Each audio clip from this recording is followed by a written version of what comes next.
Welcome back to Nerdrotic. My name is Gary Beekler, and I come to you from nerdrotic.com. And this is a very late Nerdrotic Nooner or some late night Nerdrotica for you, if you're into that kind of thing, and I know you are. So, welcome everybody. I couldn't go a Monday without live streaming.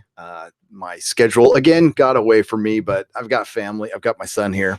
So, Snowflame, yes, we love Snowflame. Good evening. What's up, Tom from Midnight's Edge? Gareth Morgan, Mikey Joseph, Nina, Fabiano, Atecha, James, Kyle, Jerry, Sheev, Stray, Darth Scipio. How's it going? Greetings. So the subject that has been on my mind today, what's up, Kilroy, is apathy. And like, how long is this really going to go on? Now, I am still plenty pissed about what's happened to Doctor Who, Star Trek, Star Wars. But other fans might eventually get over it. And are they getting over it now? And of course, we need to talk about the Ollie situation. I've been out most of the day. I don't know. I don't think Disney has changed their mind, as I don't think they will, because honestly, there's a lot of pressure on them right now, but there's pressure. There's not pressure coming from like Deadline or Hollywood Reporter, certain media outlets that would help get this pushed through. Unfortunately, those aren't ones I generally like. They are the access media, and the access media seems to be helping Disney right now by not saying anything. That sounds familiar. They've been doing the same thing with the Nasab Dean and the Star Trek Discovery lawsuit, keeping quiet about it. And of course, we have Galaxy's Edge. I was watching a couple of Geeks and Gamers videos, and I saw Jeremy's reaction video to that brawl, which was hilarious. I'm sorry, but that was one of the funniest things I've seen in a long time, and I needed a good chuckle. That fight looked like a Living Color skit. It was it was fucking hilarious. I'm sorry about the two women who got knocked down. I don't mean to laugh too hard about that, but my God, that did go on for a long time too. It's curious because I've seen Disney security swoop on people, maybe yours truly, in the past rather quickly. So, yeah, I bet way back in the day, I might have had a little kerfuffle at Disney. There was a time where I wasn't sure if I was going to be allowed back, but I've been back many times. So I guess I'm not on some blacklist. And yeah, instant karma. Jeremy pointed out that it was instant karma, and I think it is karma setting in. Now, with the Galaxy's Edge thing, I find it very curious. Now, recently, the Access Media has, of course, come to the rescue, saying, "Oh, they've sold out of lightsabers and stuff." Probably because I'm guessing they either under-ordered or I heard a lot of the lightsabers were defective. We talked about this a little bit on the Inquisition last night. But yeah, the Access Media comes to the rescue, and I've got some articles to go over here, and we can, again, we're going to talk about Doctor Who, Star Trek, and Star Wars on this one, and we're going to start out with, well, my favorite was Doctor Who, and Doctor Who seems to be in a bit of chaos right now because they can't decide whether they're going to put out a holiday special this year or not. I've now seen the second article in about 2 months saying they're going to put one out. The first one that came out, I did a video on. Then they said, "Oh, we're not going to do it." Now we're thinking about doing it. That sounds very decisive. That sounds like a very healthy franchise right now. By the way, notice they're not going to Comic-Con this year.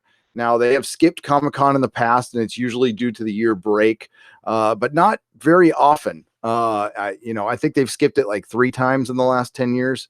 And I find that curious since Comic-Con is letting anybody in these days, including Agents of S.H.I.E.L.D., and which is the first time they've been in Hall H, and of course, Star Trek Discovery. But Star Trek Discovery is not the top billing of that appearance, by the way. If you did notice, it took a back seat to Picard, as it should. as it should. But yeah, Doctor Who is going to be taking on plastic this year. And they probably won't even use the autons. They'll probably just actually use plastic. But that is going to be our first thing we're going to go over real quick. But first, we're going to go to the chat. We're going to see what you guys think. Doctor Who, Star Trek, and Star Wars are finished. Not even worth caring about them now. See, that's Uncle Remus. That's what I'm talking about. Is have we moved on? There's plenty of things to do. Honestly, there's plenty of things to do. There's so little good TV. I know it's summer, but usually I find an interesting show to watch. I burned through Stranger Things. That was pretty good. But honestly, I checked out Legion. There was a couple of woke moments. I dipped out and I haven't felt the need to go back. And this was a show that I loved, that I recommended to a lot of people. But now I'm even getting concerned about The Expanse. And remember, we all keep in mind that these shows were made a year ago. So they're going on a year ago politics. And sometimes, especially in today's society where things happen a lot faster, if you want to try to be topical, you better be live streaming at that point, because it's going to be tired in a couple weeks. So if you do it a year later, it's going to affect your show. And it certainly affected Legion rating. But the first article I'll go over here is Doctor Who. And yeah, I've got my bookmarks all ready for a change. I still have way too many bookmarks. I am very well fed, by the way. I just ate at Celia's. Magnifico. Their Monday special is very good. So what do we want to have? Will Doctor Who have a special? So as many of you may know who are Doctor Who fans, it was the first year since the new series came out that they did not have a Christmas special. They did not come out and say why they won't have a Christmas special, but as I will tell you why they don't have a Christmas special, because it's on Christmas and they can't have the show associated with the religious holiday because it might offend people. Well, it would mostly offend the people who work at the BBC, but I don't think it would offend anybody else, even people who are Christians, which I am. I love Christmas, not a Christian. So, and it's for political correct reasons.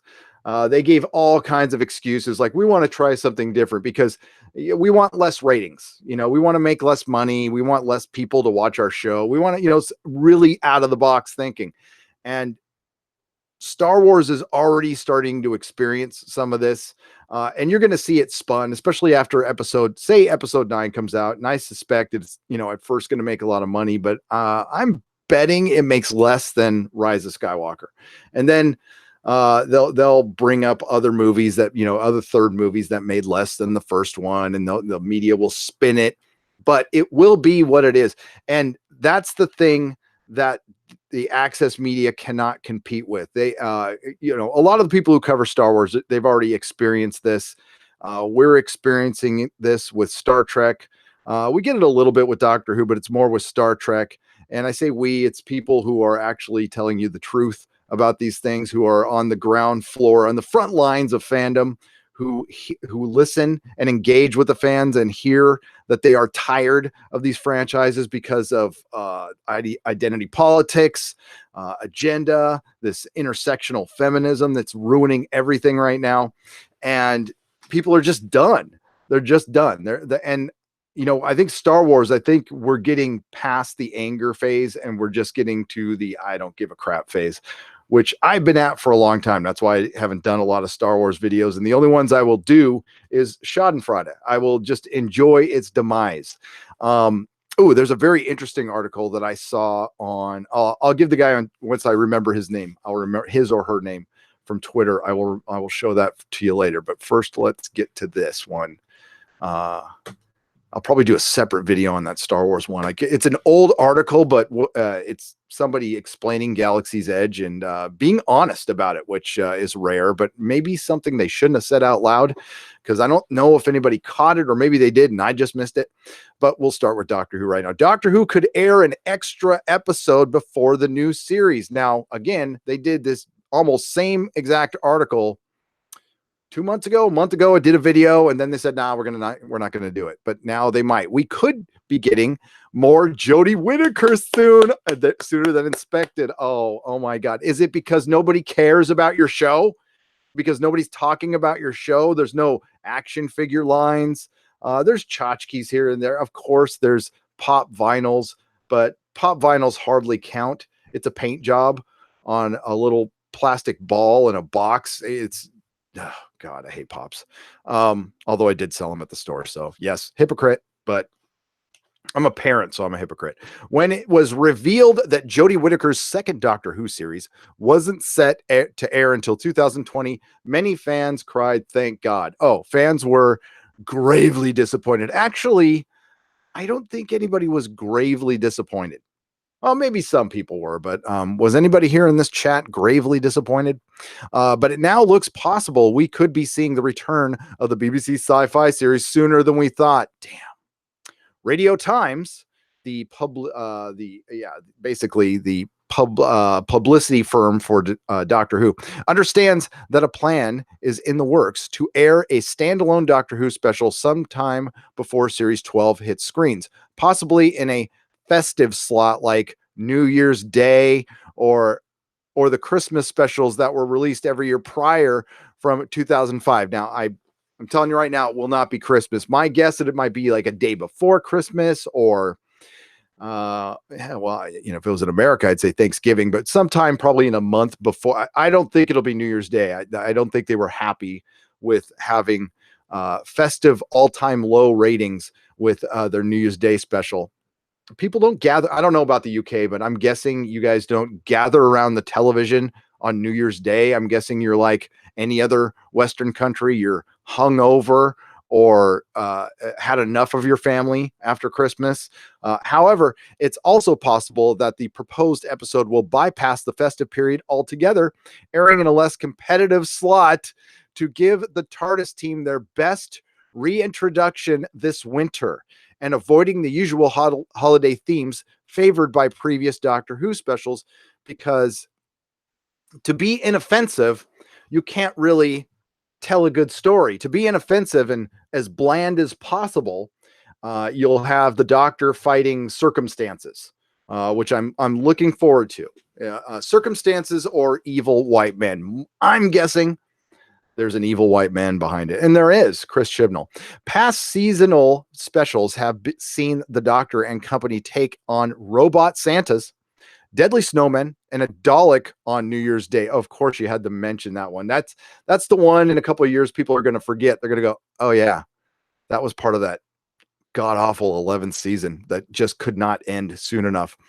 Although this wouldn't be the first time a Who special has aired without a festive theme. Now, they're going to connect it to all of David Tennant's specials, which was a completely different set of circumstances. You had a very popular Doctor doing his swan song. They didn't really want to do a full season, and they did specials.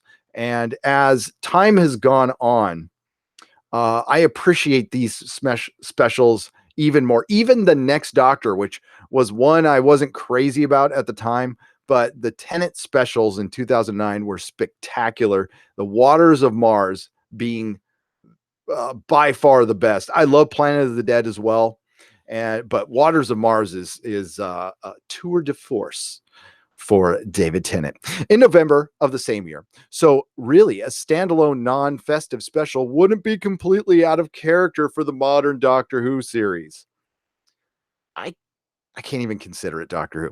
Exactly what Jodie Whittaker's Doctor and her team could be facing in the special is currently unknown. White men. The BBC are remaining tight-lipped about all the aspects of the evil white man in the upcoming episodes, and declined to comment about the evil white men for the story. Though it didn't really say that. I added it in. Though we do not know that the full series. Though we do not know the full series will include evil white men, the return of classic villains.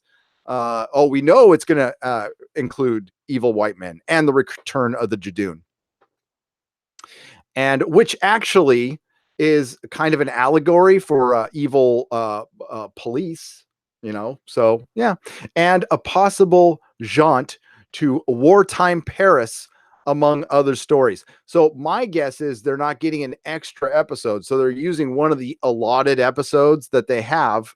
I'm not sure how many this season. I can't 12 episodes. I know she got less episodes, more companions.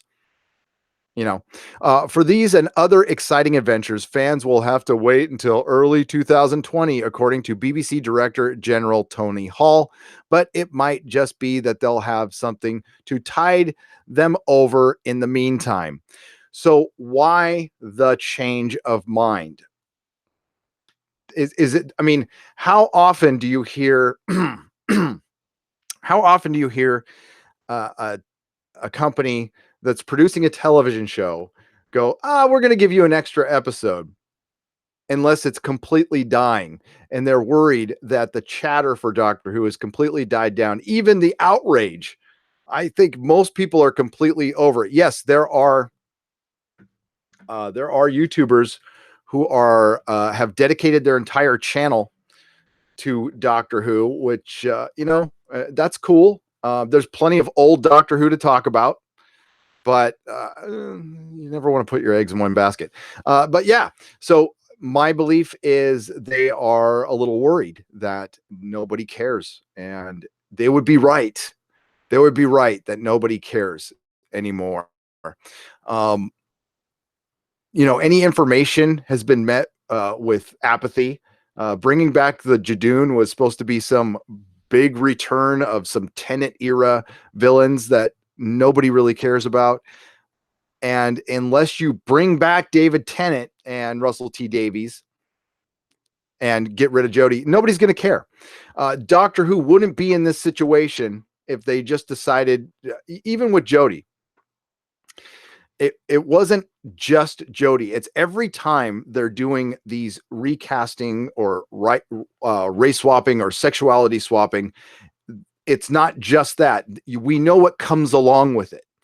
What comes along with the swapping of anything is politics, identity politics, and it has to be injected. It comes out the pores of everything we see now. Every moment, we can't have 15 minutes of an episode without. It's almost like a beat in a song. They have to throw something in. It's almost like product placement, political product placement, and the BBC is masterful at that. So I'm cringing. Of course, I'm going to cover series 12. It can take its time. It can come out late in 2020. I am completely fine with that. Sure, it would guarantee some more life for this channel. Again, I guess I should be grateful for that, but I'd rather have good Doctor Who, believe it or not. Mike Brown, $5. Been getting over bronchitis. Oh, podcast the podcasts have helped me get over it. Thank you for the $5. I am sorry. Bronchitis. This isn't the time of year to get bronchitis. I guess there isn't really a time of year, but you'd think that'd be like around Christmas. That sucks, Mike. Well, get better, man. Get better. Relax. Drink a lot of fluids. Do what your mother says. Not so scruffy Nerf herder for Australian $2. This time of day suits me just fine. Oh, I bet you it does.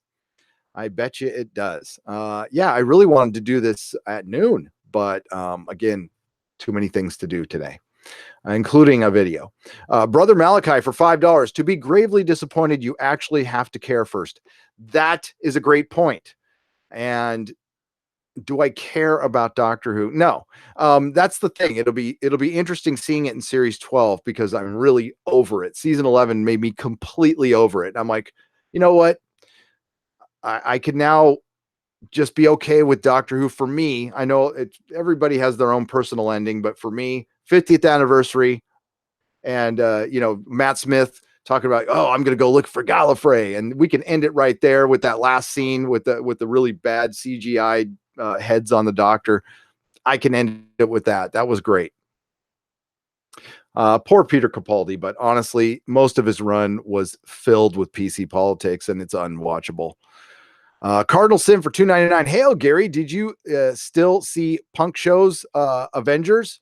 Do you still see punk shows Avengers? I go to last punk show I went to. Bad Brains. but that was a long time ago. That was 8 years ago. They played Slims here locally. I think that was the last punk show. And I went to the, this was so sad. So they played Slims, and there's this little balcony section for the geezers. So I sat in the geezer section because I wasn't about to get in a pit with a bunch of little punks. When I was at the time, it was like 40 something years old, because it would look really pathetic. Very pathetic. I don't know about the Avengers. Is there yeah, I saw the movie. But I still, yeah, if a good punk show came along, if like Social Distortion played, sure, I'd go. If Subhumans for some reason rolled into town, Subhumans used to play in SoCal a lot at UC Santa Barbara. They'd always play there. But God, yeah, I saw the Circle Jerks in San Diego, but that was still like, yeah, 8 or 9 years ago. It was a while ago. Jason Fiola for $5. My late older brother introduced me to the original Doctor Who. I always wish he'd been able to see the new series until last season. Yeah. Oh, I'm sorry about your brother. That's sad. But you always have that connection. You always have the old Who. Who was his favorite Doctor? Was this back in the day? Like, was this, Pertwee era? Have you noticed that they've been really ramping up the old Doctor? Like, after waiting years for Blu-rays on the old, the classic series, all of a sudden we're starting to get them. They're re-releasing The End of Time for Fathom Events here in the States, in the theaters in early August, which I will be going to, of course. Yeah, I've noticed they've been ramping up the, Big Finish is always cranking out stuff, and even it's gotten a little bit woke, which kind of sucks, but whatever. What are you going to do? Again, there's old Big Finish to listen to, which I have not listened to all of it, and that will keep me busy for a long, long time. When I get back from Comic-Con, if you're a member of my Patreon, I'm going to start doing like random reviews of my favorite Doctor Who. We're going to start with classic, and we're going to start with the Third Doctor, because I love the Third Doctor. Adam Child, thank you for the 99-cent donation. I greatly appreciate it. Thank you. It helps keep the lights on here, and it's going to go towards the new computer that I will be getting very soon to deal with Hangouts going away. Brother Malachi for $20. Thank you, Brother Malachi. Since the Doctor has gone through so many regenerations and the special where he got a recharge is no longer canon, could the villain be the Valiard, since he's a white man and would be postmodern, turning a hero villainous? That, Brother Malachi for $20, genius question. And that was something I talked about. I guested on what did you guest on? And we discussed that a little bit. You can't hear me. And I think we've been waiting for the Valiard to come back. Oh, hello. Hi, Jeremy. Sorry, I didn't have my headphones on. I saw you blinking there. Hey, hang on. I'm like, why is my screen blinking? Hey, what's up, man? What's up, dude? I was talking. I said, you don't hear me, do you? You don't hear me. No, I have my pink headphones, my Pink Ranger headphones, ready to go. Hey, there's a lot of diversity up in here. I'm all for it. So what's up? Thanks for coming, man. I wasn't sure you're gonna come, but I'm glad you did. Yeah, I'll be here for just a little while. Just wanted to pop in and say hello, and see how you've been, and say hello to everybody. So yeah, man. So maybe 10 or 15 minutes. I'm watching a movie with the wife. So oh, absolutely. No but problem. I wanted to hop on. I haven't live streamed, and it feels like forever at this point. So yeah. So how are you, man? I didn't mean to interrupt anything you had going on. Not interrupting. Everybody, welcome. If you haven't heard of this guy, he's an up and coming YouTuber. Mm-hmm. Has a website. It's pretty rocking. It's called Geeks and Gamers. They have merchandise. Yes, really yes, cool. We do. I like it. I like the plug right there. Yeah, I'm trying to make my way into the YouTube world. It's a very intimidating thing when you have celebrities like Gary and you try to live up to the standard he's created for all of us. But I do have my $75 Target webcam, and it seems to be doing pretty good for me so far. So yeah, you're doing all right, kid. You're doing all right. So yeah, I'm glad I got a chance to talk to you. First off, that brawl at Disneyland, dude, I saw. Okay, so your video was like the first thing I saw of it. God damn, dude, what the hell was that? It's the greatest thing, dude. It's the greatest thing. I have been having a blast with that. I was pretty behind on it too because people were telling me about it, and I was just like, I've been trying to put out so many videos lately, and I think I covered it after it'd been up for like 14 hours on Twitter. I was like, wow, it's been this long. So I just did a reaction to it, and I was like, this is the greatest thing I've ever seen. And it's just so funny. And you know me, I'm very versed in the parks and everything like that. Blown away that it took so long for Disney security to get involved. And, you know, I've spent a lot of time at Walt Disney World, which is over in Orlando. This happened in Anaheim at Disneyland. I have never seen Walt Disney World security not handle a situation the moment it gets out of hand. I mean, the moment. So, Disneyland, I'm not as familiar with that park, but I have been there a few times, and I do have some contacts at Disneyland. And so I had someone, I'll just call them my Disneyland security insider, contacted me. I made a video on the topic about the information that they gave me and gave me some more insight into what happened. But there's still some things I'm not allowed to say that they told me, that does answer some of the questions I have. But either way, damn good entertainment. And I loved it. It was hilarious, man. The way the guy was all, the way they were like duking up like this. What the hell? I thought it was like it looked like a Living Color skit or something. So good. It was so good. And what happened to that one woman who like went down at the end? Did she get kicked or something? I don't know what happened, but Snowdub Music and Entertainment posted on my video, and I had to pin the comment because he said that it looked like somebody screamed Andy's coming, so she acted like a toy from Toy Story and just fell out. So I mentioned that in my and I've had a few people going, I can't believe you're so you're insensitive, Jeremy. You're laughing. I'm like, this is damn good entertainment. All right, this is hilarious. I am sorry, but no, I don't like the fact that there are going to be kids that are going to be brought up in that environment. That's awful. I can't control that. It's not like I can go. I'm not Child Protective Services. I can't go and do anything about that. But it was funny. It was funny. It was stupid. It was embarrassing too. I mean, yeah, it was everything. It was everything. And what can you do other than laugh at it, man? You have to laugh at it. And the funnier thing is, and again, all the information I got was for your video, is they let the guy go. Like everybody got let go. And then the cops saw the video and went, oh, shit. Mm-hmm. Yep. Yeah. And they're probably going to arrest that guy. And apparently there's rumors going around that he's either a current or prior or former professional football player, maybe the big guy in the red, which he was a pretty big dude. And look, man, I ain't gonna lie, if I'm Disney security and that dude's like out there, I ain't tackling him. Although it has to be called out. None of them dudes were actually fighting. That was some pretty weak fighting. I mean, it was they were hitting the women, but they sure weren't hitting each other. No. So I did notice that. God damn, Disney. Well, I like how you put it. Karma. Yes. Instant karma.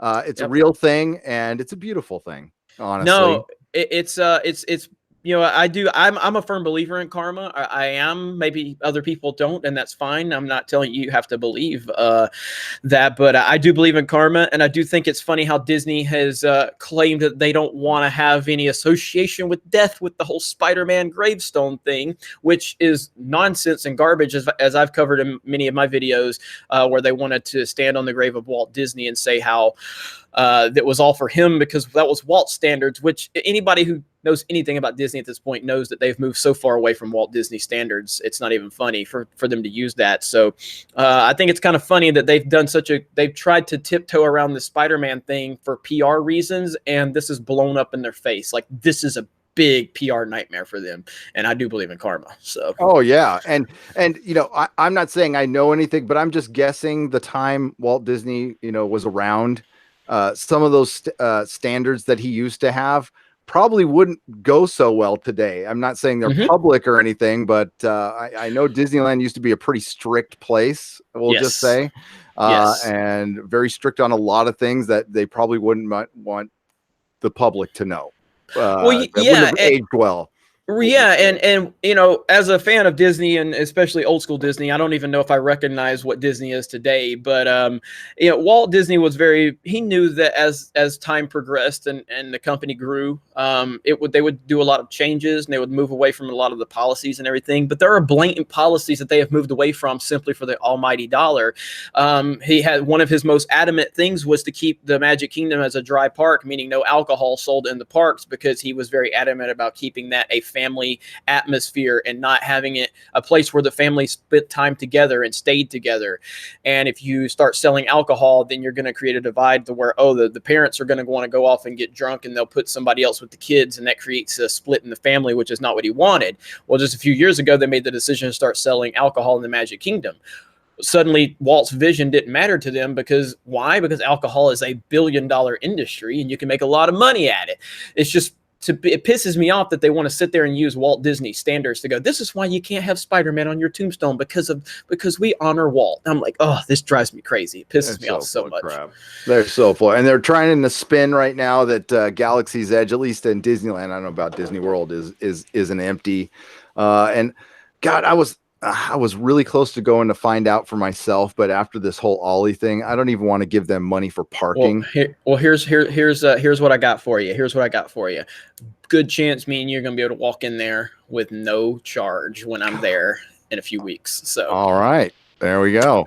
I'll keep you. We'll talk more about that. But I will be. Gary and I will be hanging out for the first time ever in a few weeks for Comic-Con. Looking forward to that. So yeah, So it's coming up, and I'm looking forward to that. I still don't know if the Z car is going to be with me. It's a 30-hour drive one way. Plus, after we go to San Diego, I'm going to have to head up towards Northern California to meet some people. The smart thing to do is to bring the Kia, but the problem is the Kia, that's where all the ladies, I have to keep the ladies off of me when I'm driving the Kia. When I'm driving the 300ZX, nobody pays attention, but when you drive that Kia with the duct tape on the side, the ladies just are like magnets to it, you know. Bay Area girls love that. They do. They do. So we might do a car video. We might do a car video from the Kia. I'm just saying, and that's the one that gets all the attention. So I don't know what we're gonna do. The one time in my life I'll feel cool. I'll be with Jeremy in a Kia. Life dream. You know, I'm so stubborn, and I want my Z car with me so bad. I might just drive that mother effer all the way, and it probably will be a mistake, and it'll cost so much more in gas. But I will feel so much cooler if I do that. So. I don't know. Is it running okay now? Yeah. Mm-hmm. All right. Yeah. Good. Good. Right on. Oh yeah, it's she's running great. It's just, again, man, it's just, you know, it's a 30-year-old car, you know, and it's just, you know, twin turbo engines are sensitive, and it's just hard. It's hard to make that determination. That's going to turn into nearly like 70-hour round trip for that car. That's an insane amount of driving. So we'll see. And the chances of me getting a ticket multiple times is very high if I'm driving that Z car across the country, especially in Arizona. Watch out in Arizona, man. Dude. I've driven to California twice in the past 6 months, and when I don't drive sports cars, I don't get tickets or pulled over, but I did get pulled over in Arizona and got a ticket. So on my last trip. So yeah, last 2 tickets I got were in Arizona, so I was going pretty fast though. Yeah, I'm gonna have to watch it in Arizona.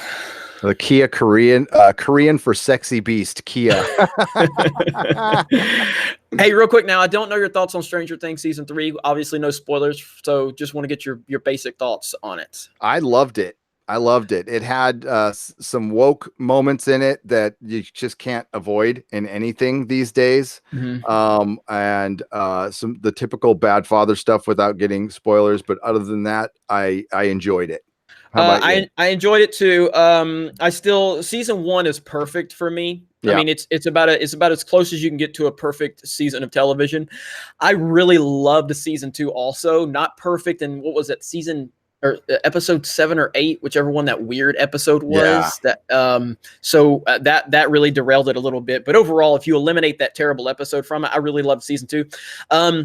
I need to rewatch season 3 again. I really liked it a lot, but I've got a lot going on, as you know, with all kind of Yeah, stuff. And yeah. so I was looking at my phone a little more than I needed to, and it was kind of taking my attention away. And with season 3, I knew I was not going to like it as much as season 1, only because season 1 is like that small, contained, that it just takes you back to those 1980 Spielberg movies with the kids on an adventure and they're all together. And I knew based on the trailers that we were going to be pretty spread out. All the characters are going to kind of be spread out, which is fine. This is natural progression of the story. And we're going to get a little bigger than just that small contained story. And that was fine. Overall, I definitely enjoyed it. It's very good, very good, entire season. I do need to watch it again, but overall, Stranger Things is just great, man. And Yeah. without saying details, there's that moment in the final episode where there's a certain song that was sang from Yes. a certain movie. I can't stop thinking about it. Oh my God, it's so good. It's I've so good. rewatched that scene like 5 times. It was so great. There's a 10-hour loop on YouTube, and I just put it on when I was driving today, just so I kept listening to it. I'm like, I need this entire song remade right now by these two. It's so good. Oh, I love it. Love it so much. I do. Yes.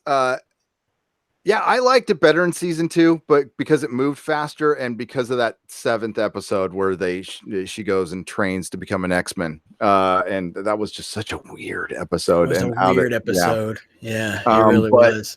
Yeah, it was cool. It was nice. It was nice to have something good. But listen, everything is woke now. And when I hear people in the chat, listen, I feel you when they say like, I can't take anymore. I see something woke, I'm out. I just did that with the show. I was recommending to people for a couple of years now, Legion. I'm like, that's a great show. It's a great show. But it went 2019 in the first like 30 minutes of the first episode of season 3. And I'm like, I stopped watching. I'm done. And that was the whole point of my live stream tonight. I'm like, are we getting with some friends? Are the fans out there? Are we just getting to the point of apathy? Like I can't care anymore. Especially Disney's recent action. I completely understand why EVS was asking for a boycott and Doomcock has been for a while. I've never been about that. I just if I'm over something, I'll be over it. That's how I deal with relationships. Like if like that's I don't talk to my ex-wife. Like when we're done, we're done. That's it. Right. It's over. It was fun while it lasted, but later. That's how I, kind of feel about Star Wars right now, and I'm just chronicling its demise. But okay, so you're probably still. Listen, you're still going to go to Disney parks, right? Even after all this. I've the problem is, so I'm an annual pass holder at Walt Disney World. I've been one for a long time, and I'm kind of locked into my annual pass until it expires. But I can make the decision to not go to the park, based on like I honestly. 6 months ago, I was like, man, I'm not giving up my annual pass. I love that place too much. I've honestly started to consider it. I'm so sick of it, man. I mean, I can just find better things to do with my time and my money. I love Walt Disney World so much. Some of the wokeness doesn't really impact or affect the parks in terms of anything I've seen. But it's just more symbolic than anything because of my position and how many people we have, that watch and the amount of attention we get. It's hard for me to kind of continue to support that when I do nothing but complain about what they're doing, and I'm giving them a lot of money. And I'm getting really frustrated with Disney on so many fronts. And I have considered, not renewing when the time comes. Yeah. Well, in a way, I mean, not in a way. It absolutely gives you a right. Anybody has a right to complain about anything. But when you're investing into something and you have invested for so long in the parks, listen, I don't feel the same way about them as you do, but Disneyland is like part of my childhood. That is, my parents took me there all the time. And I used to go 3-4 times a year. Recently haven't because I'm in San Francisco now. But when I was in San Diego, I was going all the time. And that was the only thing I did like about Disney. I was never a big Disney fan except for the park. And it's always been free of that stuff. It's a great innocent place that you can go. But yeah, I'm really curious to see if we can get in for free. Yeah, I can even like. Oh yeah, well, and that's the thing. I can get into Walt Disney World for free. I can get into Disneyland for free. and I don't have to kiss Disney's ass to do it. Yeah. I saw some pork wallet the other day writing an article about about how Galaxy's Edge isn't a failure like so many of the YouTubers, because you got caught in the YouTube algorithm, and there were YouTubers that were saying it was failing. And then he started listing off prices. He goes, me and my girlfriend are going to Walt Disney World in 2020, and here's how much it cost, and yada yada yada. And I'm thinking about making a video on it just to poke fun at the fact that this guy is doing everything he can to suck Mickey off, and I shit on the company every day, and I can get into Walt Disney World free 365 Yep. days a year. I can get into Disneyland for free 365 days a year. I just choose not to, I just choose to pay my money for Disney World just because it's a little more convenient. I don't have to bother my contacts, and it takes away from their, like they get so many people in for free on their passes and everything. And I just don't like to take away from that. With Disneyland,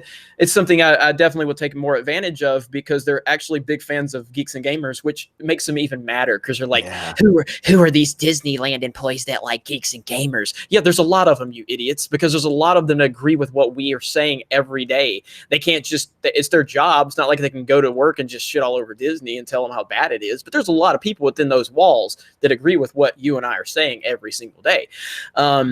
And so with Disneyland, I mean, obviously I don't live in California, so it makes no sense for me to buy an annual pass or anything like that. So, but yeah, we will talk. I will keep you posted. So Yeah, but my son lives like a mile away from the park, so right on. Yeah, I think I think for sure, no doubt about it, I'm going to see Galaxy's Edge, because I think you should go with me if I can get this in, because we talk about it so much. We need to be there. It gives us more credibility to what we're talking about when we're forming our opinions and giving our feedback on it. We need to be there at least once to see how it is, just to validate what we're talking about. Yeah, and that was on my mind. Before the Ollie thing happened, I even hit you up. I'm like, maybe we should go. Maybe we should, just pay to go. I wouldn't have minded. Listen, it's a hard decision to make. That's why I haven't screamed boycott, because I don't want to be, I know you're going to the parks, and I still buy Marvel stuff, and that's Disney. And to boycott Disney, I'd have to stop buying like any Marvel comics brand new. I could buy them. I guess I could, what I'm doing with Doctor Who now is I just buy new stuff off of people off eBay, and it makes me feel better.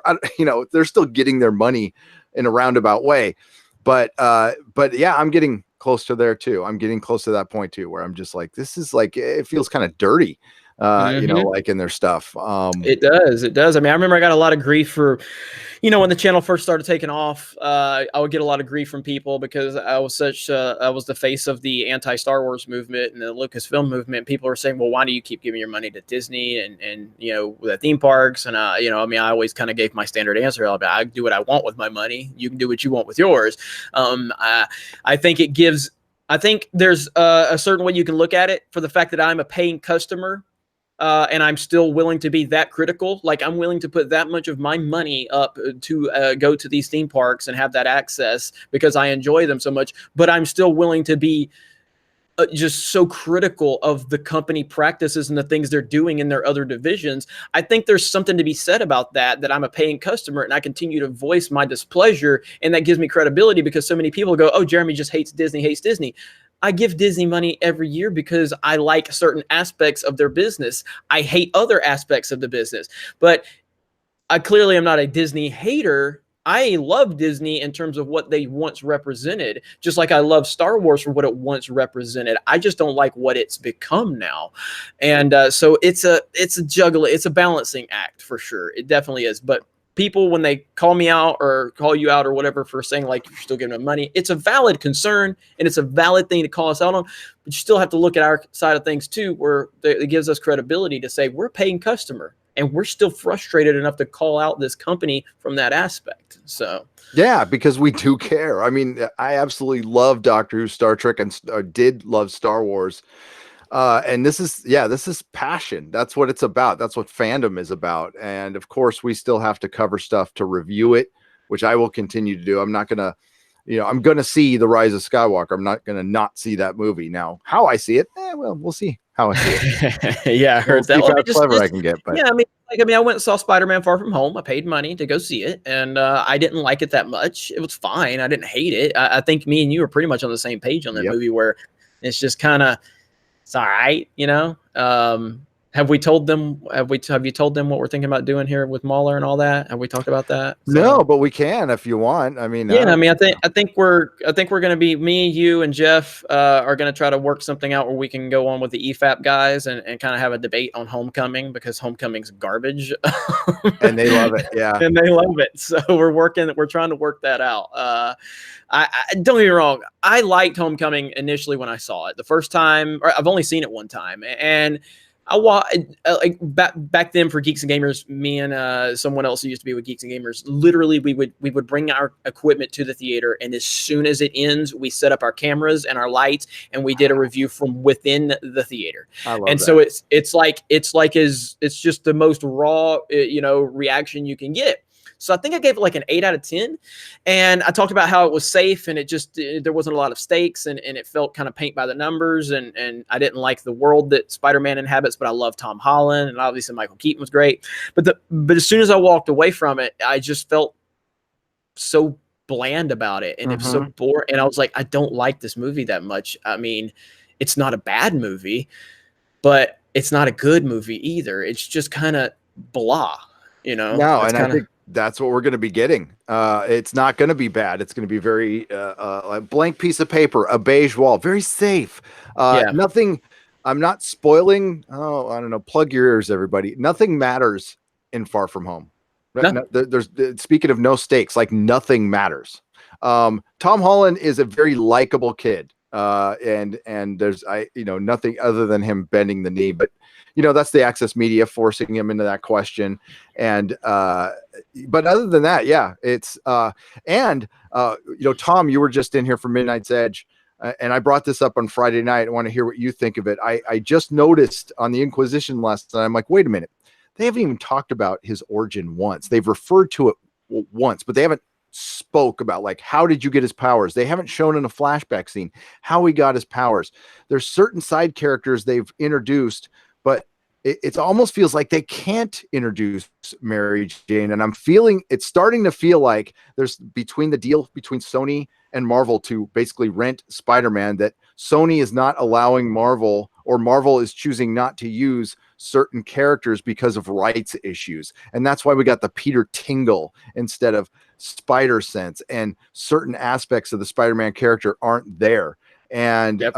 At first I thought it was just to be different, but now I think there's something way more to it, that there might be a rights issue, which takes away more from the character. Yeah, there's a lot with that whole contract between the Marvel rights and the characters and the film properties versus the you even bring the theme parks into it. Obviously, being in Florida for me, where that's, from what I've heard, the reason that they decided to go ahead and dig so deep within the Marvel Cinematic Universe and find Guardians of the Galaxy was because Guardians was such a non-property that it didn't fall within those rights, for the fact that, so on the East Coast, they can't put certain Marvel characters in the theme park. They can't. That's right. But Guardians of the Galaxy didn't fall in that, because it was such a nothing property, and now it's a mega property. Congratulations over that. I love Guardians. Yep. So now they're building a Guardians of the Galaxy attraction at Epcot in Walt Disney World. And so there's good aspects that it's brought, but it also complicates things, because with Sony having the rights, and then what they can do with Marvel, and then like I even talked about with, like, I made a video on this about Aunt May, and how Disney's all about respect women, yet they've made Aunt May into a sex symbol. I mean, that's just what she is. And I think that takes away from Spider-Man's, storyline, like the relationship between Aunt May and struggling, with no Uncle Ben, and the bond, and her being at an age where, how's she going to pay the bills, and how is she going to do this? And now, like, you got Aunt May, she can do anything. She can get any guy she wants. Fucking Tony Stark wanted her, for crying out loud. I mean, if Tony Stark wants you, you got it made. You know what I mean? So, like, Aunt May ain't struggling for nothing, And so Peter, that just takes a whole different dynamic out of it that I didn't like. Oh, absolutely. They're chipping away at the main character. That's genius, because it's ageist. For one, Aunt May is supposed to be elderly. That is major part of Peter Parker's story because they're not that connected. There's so many years in between, and plus she's frail. And that's probably part of the reason they don't want to show a frail woman who's sickly, because that's not a strong woman. But that was part of the story too, because he was constantly worried about her. And when he's, and now, the identity thing, now everybody, knowing, again, takes away from part of the character. The reason Peter has problems with relationships is he always has to bail to be Spider-Man. People just look at him as a big old flake. Nobody's going to suspect it. No, because the way, Peter Parker's not supposed to be too pretty, because people, he's supposed to be a guy where you look at him and go, no way, that is Spider-Man. Like, that's no why Toby. way. That's why Toby's my Spider-Man right there. That's why Toby's my. Because Andrew Garfield was too cool. He was like Twilighty, and Tom Holland is good at playing the kind of whimsical, goofy kid to an extent, even though he's kind of, this guy that all the chicks actually like as a movie star. Like, Tom Holland actually plays the role of Peter Parker well, but they don't do a good job of building the world around him to complement him. And that's my problem with it. But I mean, we can, I don't want to talk about Spider-Man too much. Some people hadn't seen it, and we can go deeper into it. But again, just stay tuned. We may have an announcement coming up soon about talking more about Homecoming. And yes. But Spider-Man 2 forever. That's all I'll say. Spider-Man 2 Damn straight. And I got to watch it again too. I've only watched it once, and that was in the theater. I did a review here in the channel. I think it got 100 views. I think it might have got 100 views back in the day. I got to see what I said, but I'm pretty sure I didn't like it back then because I thought he cried too much. That was my biggest problem. He's always crying. Why is he crying? Why is Peter Parker crying?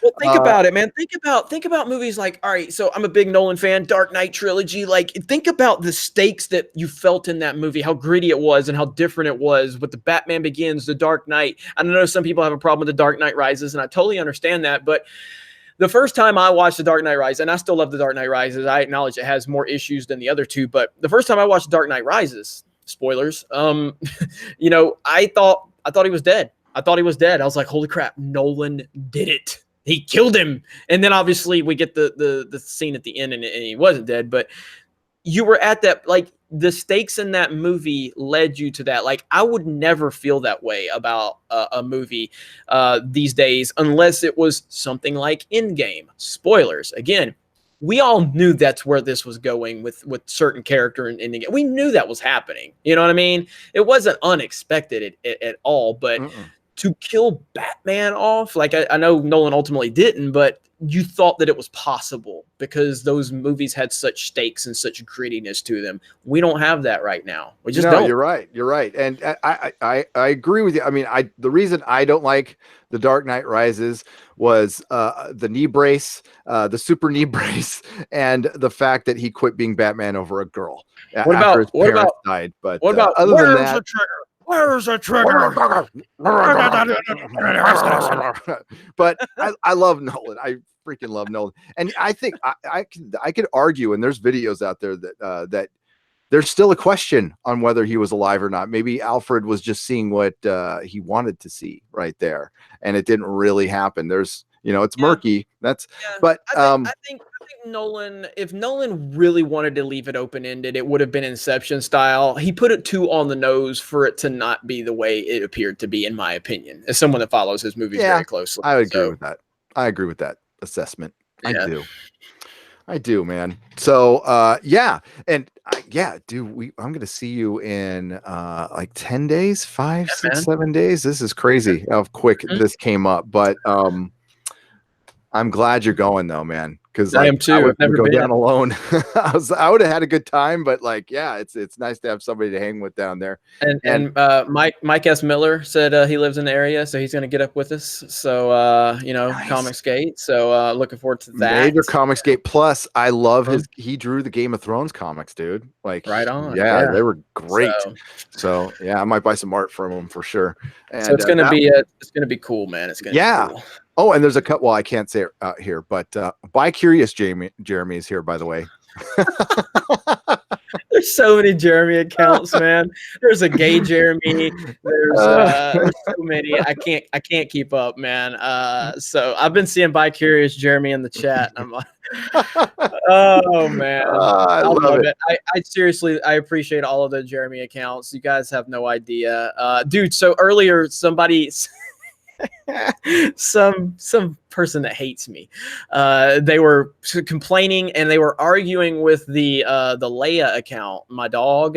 Somebody created a Leia account, D-Day Doggy, and they were arguing with the Leia account about Star Wars, The Last Jedi. I don't remember. And then somebody said, "Oh my God, I just realized this is that Jeremy guy from Geeks and Gamers. This is his burner account where he pretends to be his dog and he's arguing." I'm like, that's not me. But that's awesome that you even put that, went through the mental gymnastics of thinking I've created a burner account with my dog. So good. So good. Exactly. And how good is the guy who created that account? Because it sounds like Jeremy. Man. That Leia account, that Leia account's been doing a great job. It's funny because I have two dogs. I have Puppy Face and I have Leia, and it's funny because Leia, the account that's under Leia is a Trump supporter, and the Puppy Face is a Trump hater, and they're seriously like, they really are like, whoever created this Puppy Face account is a Trump hater, and they're arguing over politics. I'm like, my dogs are arguing over politics on Twitter. What kind of weird world do we live in? And then there's there's a Z-Car account. So then like Jeremy's Z-Car, and then I screenshot it. I said, my two dogs in my car are arguing on Twitter over politics. What kind of crazy world? We should have a live stream one day just going over the argument, between the dogs and try to break it down seriously. So, Puppy Face really has some good points there. AOC. I'm going to see if I can pull. I want to see. It's going to take me a few minutes, but I'm going to pull this up on Twitter, and I'm going to see if I can find a screenshot. If you want to talk to your audience for a minute, I'm going to see if I can find this screenshot. Yeah. Let me take care of a couple super chats. Give me just a second there. So good. Cardinal Sin. Do you think that Frank Miller's Dark Knight is filmable? And if so, could it take place in the 80s like Watchmen? It's my favorite Batman story. Who would you cast as an older Batman as a one-off? Yes. And I would go so far. I would like to, there's a lot of people I'd like to cast before this, but I think it would be right to bring in Keaton. That's who I was going to say. Keaton would not be my choice if he wasn't Batman already back in '89. But the fact that he was Batman, he was a very great Batman, and he's the age now. I mean, he obviously doesn't have that build that the Dark Knight Returns Batman would need. I think Ben Affleck actually has the better build and the better look for that. But Keaton fits the role perfectly. And there's, Keaton could work out, and they could do some digitizing. They made look at David Harbour looked all yoked under the Hellboy makeup. They could do it with Michael Keaton, and it would have the emotional impact because you could even make it separate from the Tim Burton universe, but there would still be that connection. And actually, you could land it right in. It would actually fit in the Tim Burton universe. How crazy that was, anyway. And I think it would be amazing. And you know what? DC can do stuff like that. Unfortunately, J.J. Abrams is in charge, but that's the advantage they have over a huge advantage they have over Marvel cinematically is they have one-off stories that you can adapt, and Marvel really doesn't. Marvel has stories within continuity that are impossible to adapt within a 2-hour movie. So here, let me find that. All right, so I just found it really quick. So check this out. All right, this is a screenshot. So I said the parody accounts for my two dogs in my car are arguing on Twitter. This is amazing. So Puppy Face says, no, I'm classy. Leia says, you wouldn't know classiness if it hit you like a fly swatter in the nose. And then my Z-Car commented here, and Puppy Face responded, I hope you get crashed for this blatant and flat out lie. And I'm like, what kind of world do we live in where my two dogs in my car are fighting on Twitter? It's the greatest accomplishment of my life. A beautiful world. It really is. It's little brawls at Disneyland and Twitter fights between dogs on politics that make life worth living. Keaton isn't too old. I don't think so. I think he's perfect for the Yeah, role. he's a perfect Yeah. role. Yeah, John Hamm would be a good choice. I know Yep. that name has been out there for a long time. Yeah, Jim Crotty just said John Hamm, and if we're talking about an older brute, like I don't want to see John Hamm as like just the new Batman that they bring out or whatever. But in that aspect, if we're talking about going that direction, that storyline, I just don't want to see John Hamm become like the Batman for the next decade or something, like Christian Bale was our Batman for a decade. And at this point though, honestly, I'll take Gary over Robert Pattinson, but whatever. I won't shave my beard though, so I'll be beard Batman. I will take you with a Thanks. beard over I'll Robert take you Pattinson. over Robert Pattinson too, for sure. Oh Listen, man. I've been begging, and everybody in fandom has been begging for a Batman television show. We're getting Alfred the early years now, but we can't get a legit. I mean, I don't want Greg Berlanti producing it, but like a solid Batman show would be great. You get 10 seasons. That's all. 10 great seasons out of you.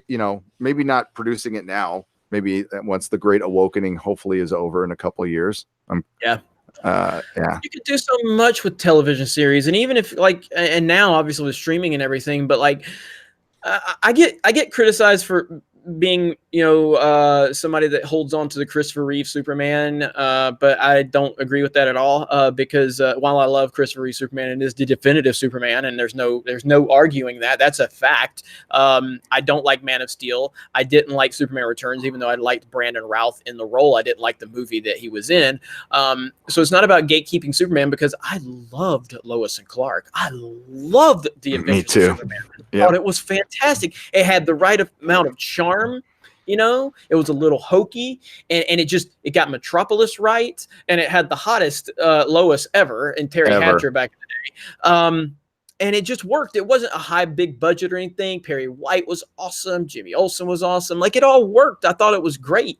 I haven't seen that in a long time. I was actually looking on Google Play. Damn, season's like $30 per season. I'm like, God, I can't do that yet. Like, I mean, I can't. I'll give you my DC streaming code. You can watch it. Is it on the streaming service? Yep. Yeah. Oh, dude, I'll just get the streaming service, and I didn't realize it was on there. If it is, I'll get it and I'll start watching that tonight, because I've been wanting to watch. I've been wanting to watch the Adventures of Superman. I haven't seen it in a long time, so I will jump on that. I still firmly believe that went downhill because Terry Hatcher got a haircut. She cut her hair all weird, because remember the first Yep. 3 seasons she had that really hot haircut, and then she got one that just wasn't. It was like mom haircut. Yep. And makes a difference. It makes a difference. Was there 2 Jimmy Olsens on that show? What did they recast them? I think so. It's been, like I said, it's been so long.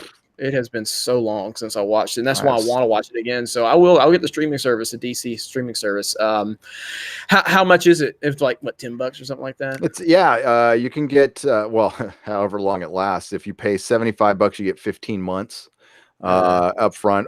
But I think it's like $7.99 for $8.99. It's worth it. There's comics on there. Terry Hatcher was awesome though. She was hot. There's Batman the Animated Series, Superman the Animated Series. There's plenty to watch. I've got all those already. Which I haven't seen. I haven't watched Superman and for the Superman the Animated Series in forever. But the point is that I'm not just connected to Reeve Superman and that's it. There's a lot of different interpretations of Superman, but there is a basic essence of Superman that needs to be right about the character. And I don't even know if I've talked to you, but do you like Man of Steel? No.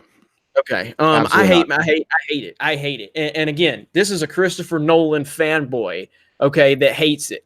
It's almost impossible. It's almost physically impossible for me to not like something Christopher Nolan. And he wasn't just a producer. Like, Christopher Nolan was he was very involved for that story. For the killing of Zod, Zack Snyder, and I always forget his name, David Goyer. David Goyer and Zack Snyder had to get Christopher Nolan to approve the Zod killing. Well, I didn't really have a big problem with the Zod killing. That was my least of my problems in that movie. But I hate Man of Steel. But it's funny how powerful Nolan is. Do you know that they had to get Nolan's approval for Batman in the Lego movie? I did not know that. No way. Yep, you can Google that. They had to get Nolan's blessing for Batman in the Lego movie. That's Wow. crazy. That's crazy. And I think that's just Warner Brothers being scared of him because they want to stay in the Christopher Nolan Yeah, business. it's well earned. I mean, honestly, we need more Nolan films in the world. They're original for the most part, and he's not perfect in my eyes. Like he's never been good with strong. I know this is gonna sound terrible, but he's never had like the strongest female characters in his films. They've always been kind Oh, of in the Gary getting background. woke. Gary I'm getting getting woke. woke. There's no whammon. There's no strong wham in his characters. But no, I just never liked. I did like what's her name better. I'm forgetting her name now. Tom Cruise's ex-wife. Katie Holmes and Batman Begins. Yeah, I thought she was way better Oh, than she was 100% Gyllenhaal. better. Yeah, I thought she was way better. So I thought that was You know bad. that But the thing that always aggravated me was in Dark Knight when Joker, when they're at that fundraiser that Bruce Wayne threw for Harvey Dent, and Joker's there, and he looks at Rachel, and he says, "Well, hello, beautiful, and you are beautiful." I'm like, "No, she ain't, bro. Like, she ain't beautiful." Like that line was designed for Katie Holmes. I get it. But yeah, Maggie Gyllenhaal just didn't work in that role. As an actress, she did, but not as this woman that Bruce Wayne and Harvey Dent would be like fighting over. Nah, sorry. no. Nah. And then Anne Hathaway as Catwoman was like the biggest whiff. I mean, like she wasn't sexy at all. And I know Anne Hathaway can be sexy, but that is a fundamental part of Catwoman's persona now. I know it didn't start that way back in the 30s, but I think yeah. she's really Oh, hot. she I just thought she didn't was hot work in for that me in role. that film. But Yeah, I thought she was hot in that role too. I thought if they give her another shot at it with, I think it'd be great. But yeah, but I don't disagree with you. I mean, his it does sound weird us having this conversation. I About know. Well, it's female sterile. role. It's not just, but I don't mean it. Okay, I don't mean it in the sense where they are not portrayed as strong and equal as men. Right, right. They're not there. I mean, it's mainly just they're Well, not yeah, if you there. go back, so And let's I look at think there's a sterileness to some of Nolan's work. And believe me, I sat through Insomnia. I can't stand Insomnia.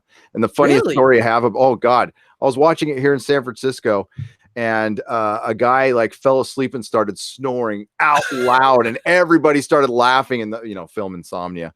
Listen, Memento was one of the greatest movies I've ever seen. I love Memento, and I watched it like 10 times, and got into all the tattoos in it and everything. I dug it. So I like 95% of his work. I do. Okay. Well, no, see, but I'm looking at his filmography. So in Memento, we didn't have any, really prominent female role. None in Insomnia. Prestige, we had Scarlett Johansson, and she was fine. She scarred Joe, but nothing like game changing. We had I can't remember her name in Inception. She was also in The Dark Knight Rises. She was Leonardo DiCaprio's wife. I can't think of her name, but she's good looking. But she wasn't really prominent in the movie. No, they're just not there. Again, let me make myself perfectly clear.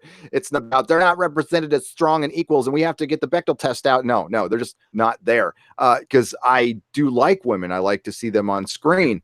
But it's never been one of his strong suits. It's not terrible, but it's not one of his strong suits. I mean, he's got weaknesses as a director, but he's still one of the best directors in Hollywood, if not the top 2 or 3. I'll say top 2 or 3, maybe the best right now. Who knows? Well, I will say think of much better than him. Interstellar is my favorite film of all time. I don't think it's his best movie, but I do think it's my favorite movie. And I do think Anne Hathaway was pretty good in that movie, and her role was pretty significant. But I think what that speaks to, and the discussion we're having, is it speaks to the fact that Nolan just doesn't give a flying F about any of this identity politics. He's going to tell the story he wants to tell. Yep. That's why when he made Dunkirk and all of these idiots were claiming it wasn't diverse enough. And it's like, I think Christopher Nolan is paying attention to your garbage, because he's not. He's not Ryan Johnson. He's not fighting on Twitter with trolls. He's worrying about making the next all-time great movie. You know what I mean? Yeah, Ellen Page. That's right. Ellen Page was good. Ellen Page. Yeah, she's good. Yeah, she was good in Inception. That's right. Okay. So I guess I just dislike her so much, just overall as a person, because she's such an SJW. But she was good in that. Outside of that's what that's the thing you have to struggle with sometimes. I was watching Umbrella Academy, which I mostly like, but it's like, oh my God, Ellen Page, Twitter, and same with when I'm watching old episodes of Buffy, and I'm thinking how many, this is how politics have screwed everything up. Was, I just knew Joss Whedon creatively back in the 90s and early 2000s. Didn't know any about his politics, didn't care. But now that I do, it affects like I would be a fan of anything that guy made, but now I'm not a fan of anything he makes because of his act on Twitter. Yep. It ruins everything. And that's what we're trying to talk about. It's like sometimes, guys, it's just best to shut up. It's not like saying you can't have your political views, but unless it actually helps you sell your movie, you're a brand now. Okay. Joss Whedon is a brand. He's not just, nobody gives a shit what Joss Whedon, the person, thinks. Sorry to sound cold about that, but Joss Whedon is a brand selling shit. And he needs to figure that out, that we are now in the times of social media where anybody's a brand. You in the chat, Sparkus Aurelius, that's a brand. That's your little brand. And it represents you now. And that's the world we live in. So you have to think about, I'm not saying silence voices. I'm just saying, try to be measured. You can be upset about your politics without, wanting to, or calling people Nazis or anything, the hyperbole behind it. And I will now not give Joss Whedon a cent of my money just based on he's a disgusting person. He really completely is, man. disgusting. He's demented. And I think, to play off of your point, it's not about having a political opinion. It's about being the gatekeeper of what is the right political opinion versus the wrong one. And right on. I'm an outspoken person with the fact that I'm a Trump supporter. And the reason I've become so outspoken about it is simply because they were attempting to weaponize it in a negative way. And so I decided I'm just going to own it because I'm not going to let you weaponize it. I'm not a Republican. I'm not a Democrat. I don't identify as anything. I just look at the things, how they play out. But so with me being an outspoken Trump person, my brand is Geeks and Gamers, and the Geeks and Gamers brand is all about embracing yourself as an individual. So I have people on my team that hate Trump, have people on my team that love Trump, have people on the team that don't give a shit about politics. I have people that want to fly the pride flag on my team, and I absolutely do not tell them not to at all. You fly that pride flag all you want on your social media. You say anything you want. But as a brand, like, I'm never going to take the Geeks and Gamers Twitter account or the Facebook account and make a political message with that account. And that's what the account stands for. We don't take stances on, opinions or movies or things like that unless it's just individuals under the brand, because the individuals that are making the brand, we collectively create the brand as to what we want it to be. And that's the difference. Like Lucasfilm, I continue to see all of these Lucasfilm employees do nothing but shit on Trump. And that's fine. But why have I not seen one person at Lucasfilm have any pro-Trump message? Not one person. Do you know why? Two reasons. Either one, they do not exist at the company, or number two, they are terrified to say it if they exist at the company. And both of those are a problem. That's a huge problem. And that's the nuance right there. You can absolutely, like Jeremy just said, you can be outspoken and still have a brand as long as you're okay with the other people existing at that brand. That's the big difference that you just said. So people at Lucasfilm or anybody who works for Joss Whedon, who's on the other side of the aisle, has to keep their mouth shut out of fear of being fired, which again is political bigotry. It's bigotry. It is a form of bigotry. And we've been pretty consistent here. I believe that we let anybody have their voice, and we'll listen to anybody. I don't even know. You're one of my best friends on YouTube. I don't even know your politics. I don't have any. Right, because it's because we don't go, hey, before we can be friends, what is your stance? No, we don't do that. We don't care. It doesn't matter. No. Jeremy, I need to know your opinion on Proposition 8 from California 5 years ago before I can talk to you anymore. It's like, it's ridiculous. And I don't care about, I care about you guys in the chat, but I don't care about your politics. And you can say whatever the hell you want. And not everybody's going to agree as long as we're respectful about it. And it's not respectful to come out flaming on Twitter, calling people Nazis and basically unpersoning them. And that's the biggest problem. And that's why, I'm like you. So politically, I'll vote locally. It's kind of hard. I mostly vote for Howard the Duck for most everything, except if it's a proposition. But, I'm not somebody who has my political scorecard checked out. It's strictly by the issue. But I just noticed that whoever's against free speech and free expression, that's not the side I'm on, period. I'm on the side that is for free expression, free speech. That's it. I don't think that's a political stance, Well, honestly. somebody in the chat just said, and I think this is something that we all do agree politically, period. Frederick said Doomcock 2020. Yep. I mean, I don't know how you can disagree with this. I think we as a collective group here, all 900 of us, hailed Doomcock 2020. I think we can all agree on that. Yeah. So I would I would vote Doomcock 2020. So I would too. No, I am much more concerned on whether you like, here in the chat, whether you guys like Star Trek more than Star Wars. I mean, that's my concern. Do you read Hitchhiker's Guide to the Galaxy? That was actually that was actually an unknown thing about any girl I would date. They would have to get the humor of Hitchhiker's Guide to the Galaxy, or I had no time for them whatsoever. It was terrible, but that was my benchmark back when. That's why I didn't date very much. But there you go. Doomcock 2020 for sure. And Jeremy, I'd vote for you too. I'd vote for you too. I would. That. I would be very controversial, which is probably the best thing you can be in politics right now is being controversial. I definitely wouldn't be buttoned up. Just like earlier, I posted on Twitter. What did I post? Let me show you what I posted, because people were complaining, like I said, about me laughing about the Disneyland situation. So I did what I do.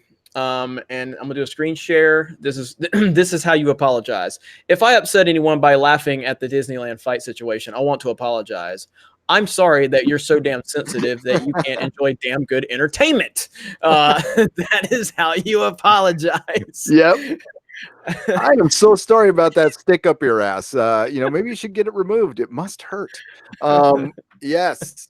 And I'll get to the super chats in a second. I want to make sure I got a chance. I've talked to Jeremy in a long time, but thanks everybody for participating and sticking with it. I will get to them very soon. I'm going to bounce here, man, but all right, buddy. Seriously, call me tomorrow. I want to catch you up on a couple things, and we'll iron out those last few details of San Diego, and we'll go from there. So I just want to thank your audience for having me, and it's my first time ever being on a live stream on YouTube, and I was nervous. I'm sorry. I apologize if I stuttered or didn't talk. You did okay. Or looked into the $75 webcam. But I'm working towards getting up to the high dollar stuff. There's a $85 one I'm working towards. Oh, big spender. Well, hey, you did okay. I'll have some notes for you later to improve on. But in all sincerity, thank you for all that you do. Thank you for what you did for Anna, and shouting out for Ollie and everything. I know the Phantom Menace greatly appreciate you for that. I appreciate you for that. Please give my best to Anna. Okay. I will. And I want to thank everybody for that. I mean, that's one of the coolest things I've ever seen, is the amount of support that everybody showed her and continues to show her. It's one of the coolest things ever, man. And I won't say anything. I mean, I talk to her every day, and she trusts me. What everybody did for her, you have no idea how much it means. And I'm really happy to be part of this group of people, and feel honored. So, yeah, me too, man. Me too. All right, buddy. Well, we'll talk tomorrow. Everybody, smash the melee button for our friend Gary. Smash the melee button. That's a simple request from a simple man. And you guys have a good night, Gary. I'll talk to you later, buddy. Cheers, man. All right, bye. How is that? The YouTube rookie. Jeremy from Geeks and Gamers. I'm going to get rid of the headphones here. Hang on, because I don't want to hear myself. I don't know how you guys put up with it, to be honest with you. Mrs. Nerdrotic says that quite a bit. So we're going to get back to the super chats, because I was ranting about Doctor Who. We're going to go back there. Everybody says goodbye. I freaking love Jeremy and Geeks and Gamers. I will say this. He was this is why it always helps. I'm an older chap, but I don't ever think, and I try to keep this in mind, that because I'm old, I don't want to listen to somebody younger, somebody around my age. There's people, decades younger than me that can give me advice that I could take. And Jeremy was very instrumental in the change for this channel in a very positive way. But because I didn't even realize it at the time, but he did a video right after he started growing a little bit for Star Wars, and he came in, I think it was a car video, and he said, and this is great advice for any YouTuber, anybody who's doing anything live or tweeting or whatever, is find your voice. And that really, and it really means there's a great scene in A Star Is Born. Yes, I saw A Star Is Born. I kind of liked it, but there's a great scene, a very similar scene, where you finding your voice is your true voice. In other words, not being concerned what other people think. You still want to be measured, of course, a little bit, but you do, a lot of times your first instinct is your best. Not every time, but a lot of times. And it's really important on YouTube to not hold back. Sometimes it's going to piss people off. You're going to lose some subs. That's part of life on YouTube. And it's really, honestly, a good thing to do. It edits your channel to get people here who understand me, who know that, like, even if I do make a mistake, and I'm sure I have, and I'm sure I will again, that they're forgiving of that stuff. And they know that some of these arguments are nuanced. And just because I don't like the film Captain Marvel doesn't mean I don't like women. I have been a very happily married man for a long time.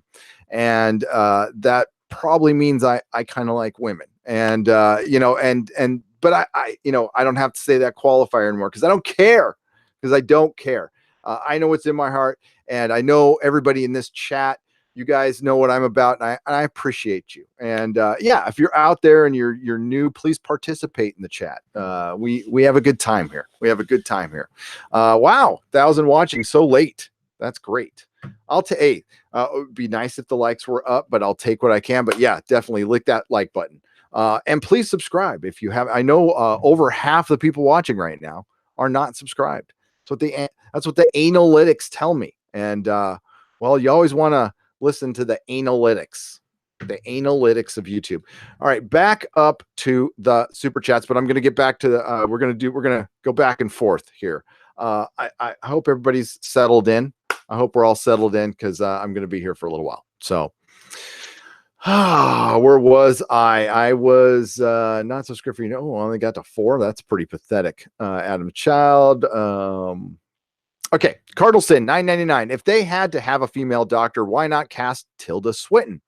She would have been perfect for the role. Oh, I forgot. Sorry, not with this writing production team ever. Yeah.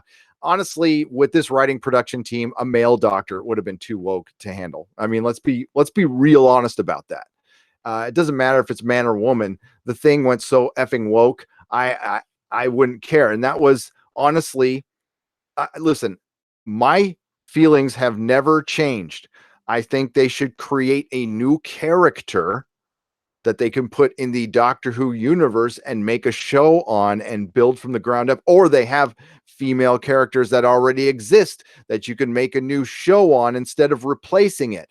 But that's why it didn't work, because this decision wasn't a genuine narrative-driven decision. It was, we want to make a big splash. Let's change it from a boy to a girl, and then do the girl the disservice of making it hyper-political. So it's super divisive, guaranteeing that half the audience was going to be pissed off from the first second of the first TV show. Instead of writing it very neutrally without getting into any politics, you don't need to. Doctor Who doesn't need to get political at all. You can, for one, politics gets confused with allegory all the time. So you'll see, like, Doctor Who's always been political. There's an anti-war. There's lots of anti-war and anti-genocide. So you're stating that there's a side out there, possibly the right, who are pro-war and pro-genocide. Is that what you're saying? Because it sounds like that's what you're saying. No, that's not political. That's allegory. That is, I don't think anybody's pro either of those things. And if they are, they're not Doctor Who fans. Okay. So let's be real about that. That's what gets mixed up. So if Jodie could have succeeded, if you had a talented writer who just took her out into space and they didn't even talked about an earthly issue, and you just got to know the Doctor, you probably could have won people over. And maybe I probably would have never liked it, but I would have gone, hey, at least it's written well, and at least it's good. I still don't like the decision, but at least it's good. That could have happened. There's a world, there's a reality where it did. But no, they decided to make sure she would fail. And yes, it is a failure to lose half your audience. It has already been failing anyway, and that had everything to do with their decision. It wasn't wokeness at all. It was, well, this is our last gasp here. This is our last chance. So let's finally make the doctor a girl because it's probably going to get canceled anyway. How does that feel? How does that feel? This isn't a victory for feminism. A victory for feminism is creating a new female character that a lot of men and women love universally, and it's not even an issue and it's not brought up. It's just a popular female character. It was a victory for the LGBTQ community to have Captain Jack. That I would call a victory because it wasn't made an issue. People like Captain Jack because it's a good character. That's a victory for all humanity when we're just not worried about anything outside this fictional character. But when you put all that crap before it, then you erode any disbelief. You break the suspension of disbelief, and then you can just tell, you can see through the shit, and it's tired. Hollywood is superficial. It's a superficial place. I get it. But the best in Hollywood are very good at pretending to look authentic. We all know it's a lie. It's just whether we're going to buy into it. Peter Davison, Australian $5. Did you receive your parcels? Peter Davidson. Peter David's a good comic book writer. Peter Davison is a good member of Nerdrotic. I don't want to say community. I don't like that. The Nerdrotic family. Australian $5. Yes. And it will be on Instagram very soon. I will go over a couple for Toxic Mailbag. I didn't get them all done. I'm kind of lagging on that department, but I've got a couple of things from Toxic Mailbag to go over in a little bit that are from my Instagram page. You can follow me on Instagram, Nerdrotic. Myself and Mrs. Nerdrotic mainly runs it. I go over the stuff, but yeah. So anything sent to the PO box, which can be found at the end of all of my videos or on nerdrotic.com. All of my links are at nerdrotic.com. I'm not really big on putting links in the video. I don't know if it's true or not, but I've heard YouTube doesn't like you to link off site. So I just haven't done it. I probably should because I don't think it matters, to be honest with you. Captain Spire, who sends me lots of coffee and keeps me very energized, has given me $5 and says, but we insulted the core audience. We ruined the lore. We exchanged a good story for a narrative and characters for agendas. Where did we go wrong? They're not even at that stage, Captain Spire. I totally get what you're saying, but they're not at that stage because when you get too big and too successful, you're in your little, I could smell my own farts and they smell great bubble, and you're not believing anything. So the narrative in Hollywood is we are all alt-right, and there's a very few of us, and we are to be shunned and ignored, even though they try to counteract our stories at every turn. Clownfish TV. I've been a little addicted to Clownfish TV. They probably don't even know who I am, but been listening to a lot of Clownfish TV over the last 2 weeks. Very, very good channel. Did a video today about Alita. By the way, did you know if you like Alita, you're alt-right? And this is the very definition of the access media narrative that's going on right now. I'll probably do a separate video on that. They did a video. And I will, if this stays up, I'll link it in the description. If not, if I do a video, I will link their video in the description, and I will give them full shout outs because they were the first that I saw that did a video on it, and it was great. And yeah, it's basically an article saying that if you're a fan of Alita Battle Angel, you're part of an alt-right cult. That's what they said. We're a cult. Welcome to the alt-right cult of Nerdrotic. We are all happy here. Cardinal Sin. No, wait, sorry. I jumped ahead a little bit. Cardinal, I'll get right back to you, buddy. Unhinged Crank, $5. Jeremy can't stay because he has to make a 5th Disney Riot video. He probably is. I need to learn from Jeremy. I don't put out enough content. I mean, this one video a day crap, it's got to end. What do you guys think? Do I do too little, too many? Are you sick of me yet? I'm sure there's a lot of you that are. I shouldn't even ask that question. I'm sure there are a lot. I've got some co-hosts who are sick of me. And the feeling was mutual. Jason Fail of $5. Jeremy from Geeks and Gamers. Happy to see a new up and coming unknown talent. Hey, I like to help the little channels here. I like to help the little guys in the fandom menace, up and comers. And he's a good little tyke. I rubbed him on his head. his curly little blonde fro, and said, "Good job, champ." Sitao Salesa. Did I say that right? Sitao Salesa for 99 cents. Thank you. Sitao, tell me how to pronounce your name. I hope I'm not mispronouncing it. Thank you for the donation. I greatly appreciate it. Ryan Fitzpatrick for $10. Hey, Gary. Hey, Jeremy. Do you think the new Little Mermaid movie will still have the priest getting a boner? My hope is so I haven't seen the Little Mermaid. So that must have been one of those scenes where the artist tried to through the sexualized scenes. I heard about that, back when I worked at the video store back in the 90s. I haven't seen The Little Mermaid, nor will I ever see The Little Mermaid, because my kids aren't young anymore. And at the time when it came out, I either didn't have kids or they were super young. And I can't remember what it came out, but I don't like animated Disney movies. I don't like musicals, so I'm not going to see it. But my hope is yes, because that would make it better. And I hope they sneak it in too. I hope they CG a big boner on a priest. I think that would probably make the film better. But thank you, Ryan. Dennis Kolisanov for 100 rubles. By feeding us abomination, Hollywood plants a bomb in the nation. That's right. They plant a bomb in everything, good taste. They destroy good taste. They are the terrorists of good taste. They are the terrorists of our escapism. They are fundamentalists. They've turned into a bunch of wackadoo fundamentalists. And yeah, that's another thing I'm pretty much blatantly against, is fundamentalism of any kind. And honestly, you always hear this friggin' alt-right argument all the time. The boogeyman, that's the alt-right. When are we going to start saying that The Rise of Skywalker is a Antifa cult film?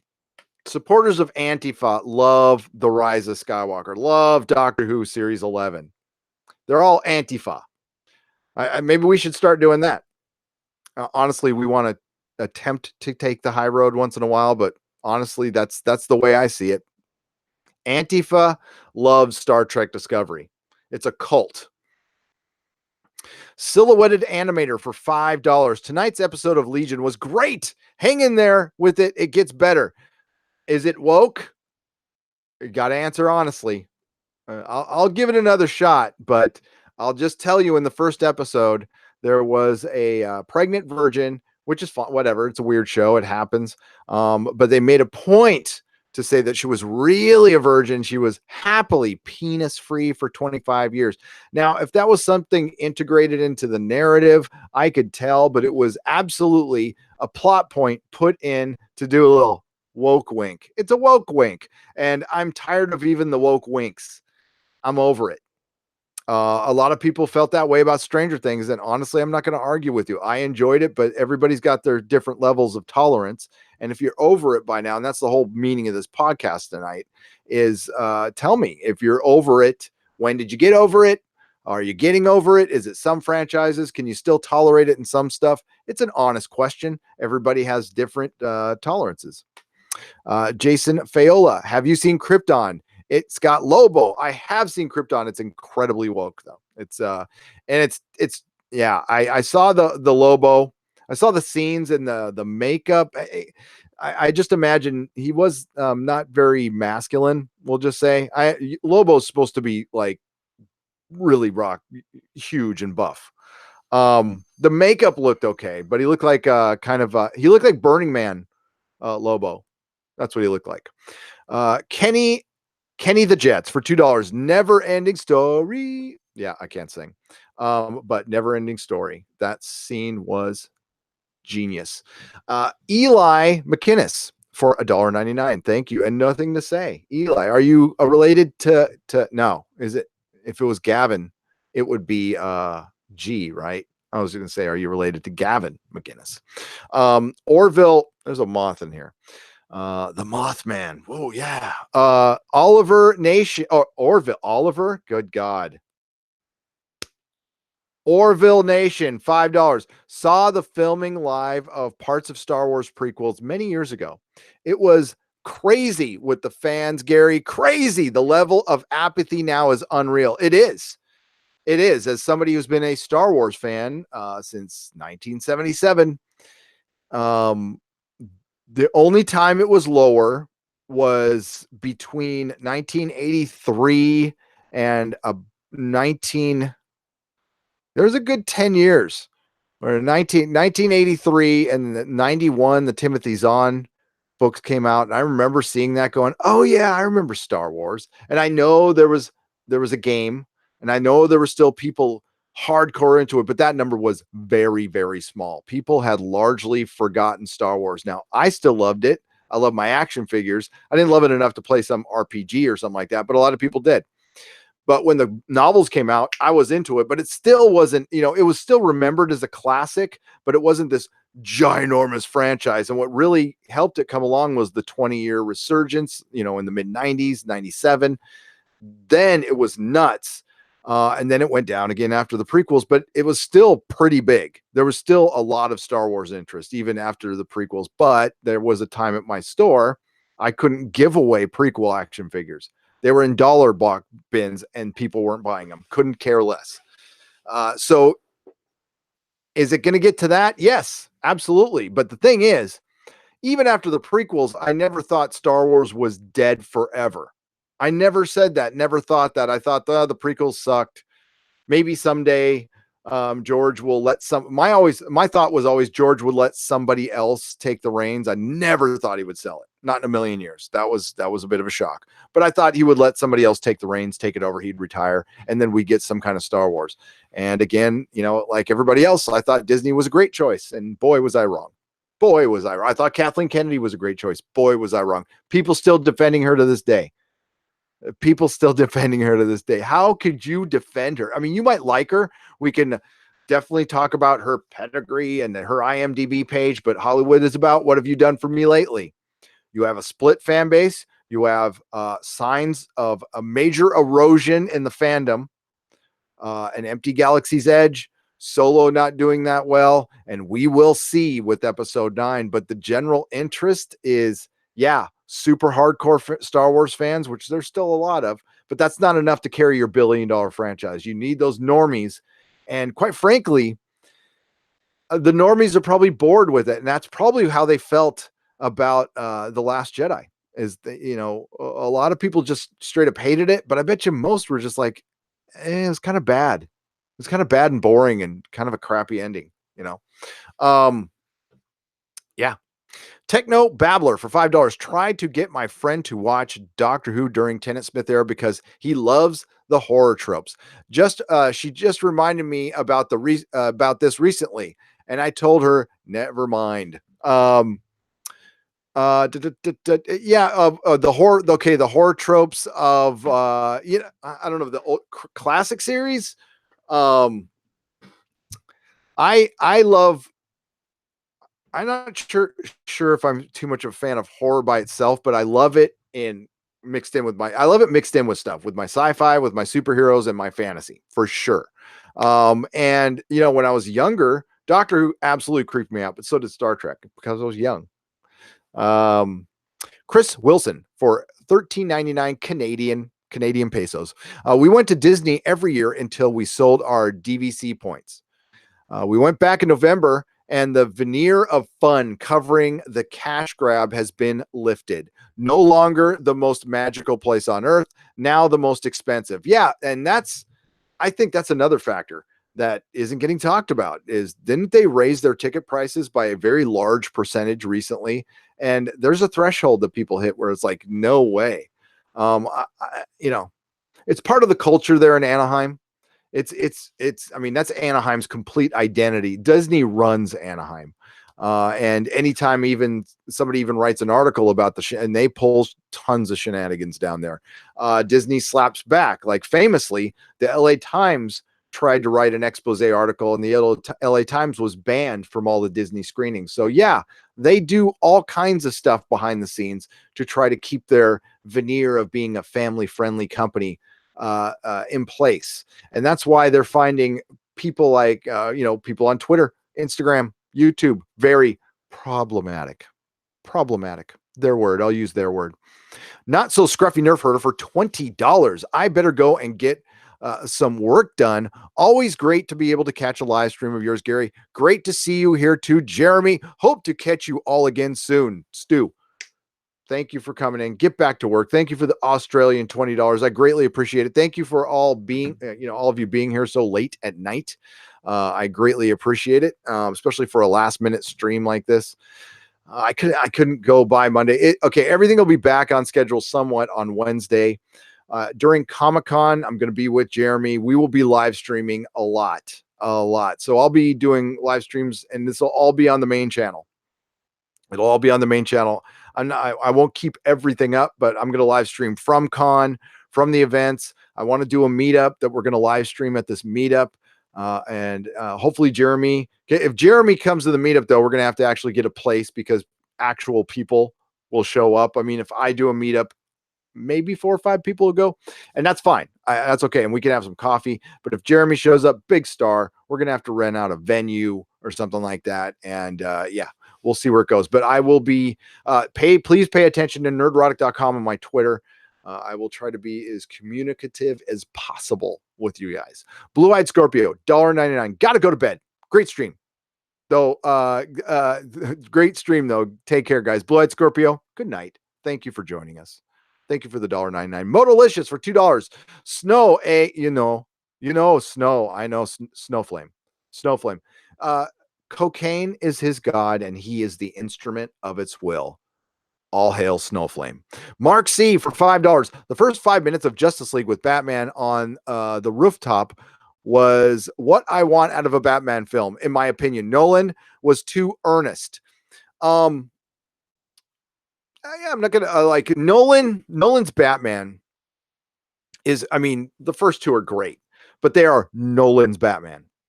They are an Elseworld story told as if, what if Batman, I mean, grounded as possible. What if Batman really existed? He didn't go on a bunch of adventures. He just went on 3 or 4, and he only had a couple of villains, and he had a beginning, middle, and end where he retired and, after saving the city, and he was done. That was Nolan's Batman. Batman Begins is a movie I appreciate more now. I didn't, it was okay. I found it very average. I like it more now. I love Dark Knight. I freaking love Dark Knight. I have nothing bad to say about that film. But the 2 Batman scenes in Superman, Batman, and Justice League, the rooftop scene was cool as hell. And even though he did inflict probably some death, the fight in Superman or Batman versus Superman in the warehouse was what I've been waiting to see out of Batman forever. Was just a straight out brawl. And yeah, Batman to me has to look like a man, like buff, big dude. He's supposed to be 6 foot, 3, 220 pounds. I know Wiki says 210, but I mean, it depends on who draws him. I mean, Frank Miller's Batman was pushing 300 pounds of muscle. And yeah, I'm more of a Neil Adams Batman guy. So that's more sleek. My dogs are not shutting up. Jesus. Sorry about that. That's the Nerdrotic dogs. They saw something out front. Cardinal Sin, $10. Do you think, I already read this one, but I'll read it again. Do you think that Frank Miller's Dark Knight is filmable? And if so, could it take place in the 80s like Watchmen? It's my favorite Batman story. Would you cast an older Batman as a one-off? And the answer is yes. I think it's very filmable, and I think it will be filmed someday. Maybe, hopefully, after again the Great Awakening in Hollywood, if it ever ends. I think it would almost be better suited as a 10-episode series. I think you could really do a true adaptation, but I think it's filmable. I think if you did a long movie, who would direct it? I love Keaton, but it's got to be a 60-year-old guy or a 50-year-old guy that you got to make look older. 60. There's a lot of good people out there who could do it, but I think Keaton would have an emotional impact. Who would you guys have direct it? I might have a very controversial choice to direct it. But because I actually like the Watchmen film. unapologetically. I like it. It is a different version of the source material, which is masterful. Yeah, I wish they would have gone with the big monster at the end, but I don't know. I liked it. I walked away really liking that film. I like the 4-hour version. But if you don't like Snyder. But who would be a good choice to direct The Dark Knight? And it has to be somebody who can really do dystopian. I know somebody might say the guy who did Blade Runner 2049, but that guy's too slow. I don't think he could. I don't know if he could do action or not. I'll have to get back to you on that. I don't know. My choice to direct anything right now is Matthew Vaughn. I'm a big Matthew Vaughn fan. Layer Cake's one of my all-time favorite movies, and I love Kingsman a lot. The fight scene in the church is one of the best fight scenes ever. Yeah. But honestly, Zack Snyder would probably kind of work for Dark Knight Returns. He doesn't work for regular superhero stuff at all. He's terrible for it. I'm not sure. I'm open to suggestions. Christopher Nolan couldn't do it either. It'd have to be somebody who can really, I don't know. Tony Scott was still alive. Oh, he'd be brilliant. He'd be the best. Resurrect Tony Scott, please. He would do it. Snow Dub Music and Entertainment, $2. What's up, Gary and Jeremy? Much love to you guys, and much love to you. How's the Megs? I hope the Megs is doing well. Remember, when she recovers, I want you guys on. Full puppet action. Check out Snow Dub Entertainment. Here, I'm gonna put his channel in the chat. Please go give him a sub. A great member of the Fandom Menace. There you go. Please check out his channel. Boom, boom, boom. All right, man. I've got to get caught up here.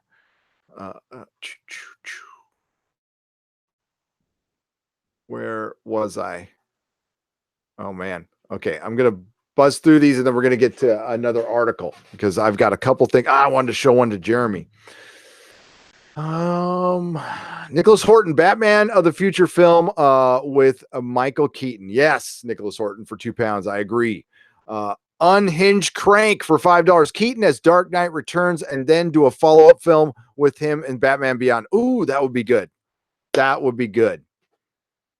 I think Robert Pattinson would have been good in Batman Beyond, or good as Robin. I just don't think he'd be good as Batman. I don't know. I just don't think he's got the right look. When he's going to look like a vampire Batman. They could adapt Vampire Batman with him. Yeah, sure. He just doesn't. Batman, I don't know. Everybody wants to go with this odd looking Batman. Can we get the chiseled jaw that we're supposed to get? And why is he a Brit? I don't understand. Unhinged Crank, $2. Hatcher did some Cinemax movies back in the day. I bet you she did. I might remember hearing about that. I wouldn't know anything about that. Unhinged Crank. Cardinal Sin, $5. Could Frank Miller direct and turn out a great one-off of Batman, The Dark Knight Returns film? No. God, have you seen The Spirit? Oh, Robert Rodriguez. That is your director for The Dark Knight Returns. Done deal. Sin City, one of the best comic book adaptations ever. He knows how to adapt Frank Miller work. You could certainly have Frank Miller on the set like you did with Sin City. I don't know why I didn't think of that earlier. Director of Alita Battle Angel, Robert Rodriguez. You give him a big bag of weed and a new guitar and tell him he can shoot it in his studio and let him do The Dark Knight Returns. Like a massive bag of weed. I'm just guessing he smokes weed. I don't know that for sure. He just looks like the kind of person who smokes weed. Sorry to stereotype you, dude. By the way, I could play the victim card. Any of us could. We could all pull out something. ADHD, dyslexia. I've got 6 toes. Whatever. Somebody can be a victim about whatever we want to make here in victim culture. So I've got a couple of cards I can play, and one of them could be that I am a recovering alcoholic and addict. And if you want to use the logic of some of the NPC SJW culture, every time I walk into a bar, walk into your space and your presence, You need to stop drinking. You need to stop smoking. And actually, you should quit forever. Actually, they should bring back prohibition, make weed illegal again, because it would offend me. And actually, it is literally dangerous for me. If I went back out on another run, I would probably die. I don't think I could survive another. I'm grateful recovering alcoholic and addict. I have relapsed a couple of times, and each, it's a miracle that somebody makes it back from anybody, not just me. It's really hard to make it back. And when you do, it's so hard to stay sober. It's something you have to work at every day. It's not something that you're just, okay, I'm over it, I'm cured. There's no cure for it, unfortunately. But I don't bitch about it all the time. So I'm walking to the gym, guys vaping, blows this big fucking cloud of goddamn pot smoke in my face. And I stopped. And yes, I wanted to murder him right there. Metaphorically. Uh, said a couple serenity prayers, kept walking. Didn't even make eye contact because I was like, I had murder in my brain and my heart and my eyes. I was just like, oh, because I don't like the smell of pot smoke, which really sucks because, and listen, I think it should totally be legal. Guys, smoke away, have fun. 420, what's up? If you're not addicted to it, have good time. Do it responsibly. I don't care. But just don't blow the shit in my face because I hate the smell of it. But it's everywhere now. So I'm kind of dealing with it. But that's life. I don't expect the world to bend around me. You know what I mean? It's just like, that's part of life. It's legal. I'm pretty sure I'm pretty sure I voted it for it to be legal. If I was voting that time, because every time I have voted for it to be legal.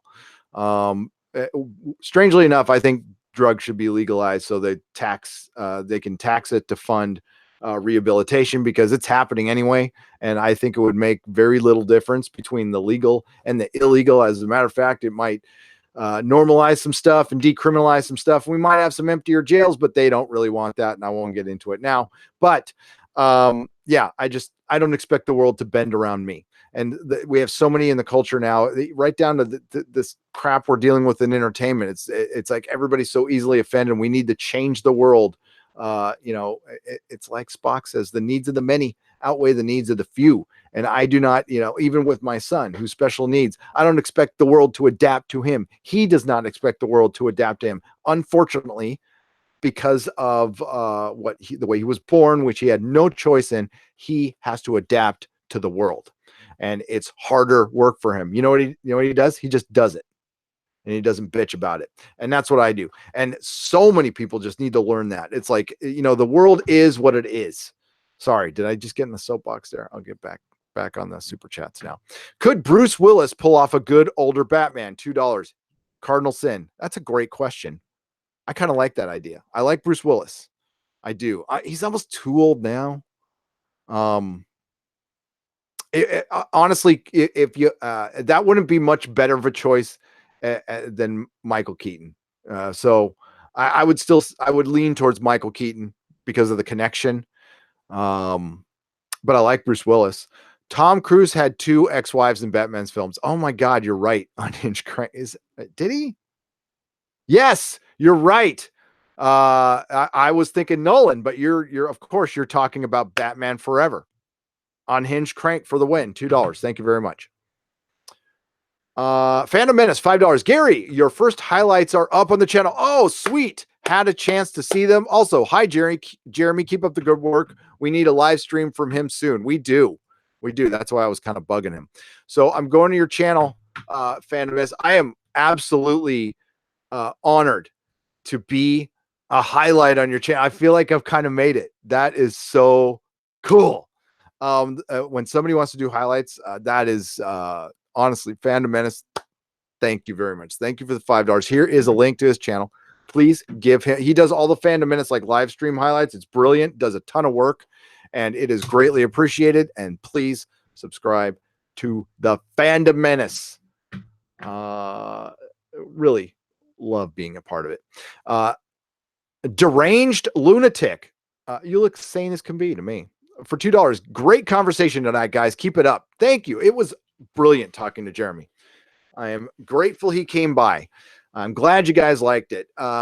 Zrem. I'm going to assume it's XREM. So I'm going to say it's Zrem or it's XREM for $1.99. Thank you for the donation. No comment, but thank you for the donation. Cardinal Sin, $2. 1,000 watching now. Only 371 likes. Lick that like button. That was at 9:58. That was 30 minutes ago. I'm sure we got some more then. And brilliant. Thank you very much. I honestly, I'm glad 371 people liked it, but if more would like it, it really helps with the algorithm. And I thank you very much. And I hope you all checked out my latest video. I'm sorry the content has been really light. I plan on changing that in the very near future. And again, San Diego Comic-Con live streaming a lot, morning, afternoon, night. We're probably going to do some, live streams again that I won't keep up from the venue. But then we'll do a set one at night. Hopefully Jeremy will be there and he and I can live stream. We could switch channels, whatever works for him. Clement Ginecel for 10 pounds, but no comment. Thank you very much for the 10 pounds. That's brilliant. Thank you. And welcome those of you in the UK. It is what time in the UK? It is 6 in the morning. 6 in the morning. Cardinal Sin, $2. I would have watched a Romana show all day long. Why haven't they brought back the Volyard? The Volyard's actually a great character. I do not understand in the TV show. I know the Volyard has been, they have an audio drama that I like a lot. But it's a great character that you could have a ton of fun with. I don't know why they haven't brought him back. Maybe there's a rights issue. There was always weird rights issues with the BBC because the BBC back in the day was cool as hell. And they would let some of the creators keep their rights because they didn't care. They're like, this is a dumb kid show. Nobody's going to care. Yeah. That's why Terry Nation owns, the Nation estate owns the rights to I think the idea, the name of the Dalek and the idea, but not the look. The look belongs to the BBC. I think I got that right. Jody, what's up? Jody Bowie. Welcome back for $10. Great name. I wish they got an actor that looked like they could pass for both genders. Would have been more interesting for Doctor Who, like Tilda Swinton. Yeah. It still kind of keeps the Doctor genderless in a way. Tilda Swinton would have killed it. She would have been much better than Jodie Whittaker. I like Tilda Swinton. I do. Although I think the ancient ones should have been an old age Asian guy. Just saying, in Doctor Strange. Cybermat for $5. The classic series did historical stories in a way where you learned about history and where you were still entertained. Series 11 was all about preaching. Absolutely. The earliest Doctor Who episodes, which I'm currently I'm on my Brit box watching some of the first Doctor adventures, and that's what its purpose was supposed to be a show of, it's supposed to be an educational show. I don't know how educational it was with the with cavemen, but that was still pretty funny. British cavemen. It's hilarious, but yeah, and it still could be. There is a way to present this, and you could still even get in whatever politics you felt like to get in. But if you really want to win over hearts and mind, you try to not insult your audience, and you are insulting your audience by just coming out and thinking I'm the good guy, and if you don't believe what I believe, you're a Nazi and a racist. That's insulting your audience. That's going a little bit overboard, but they don't even care, and they never have. They've had to pretend to care, but I guess they feel like it's okay now. Emboldened, in other words.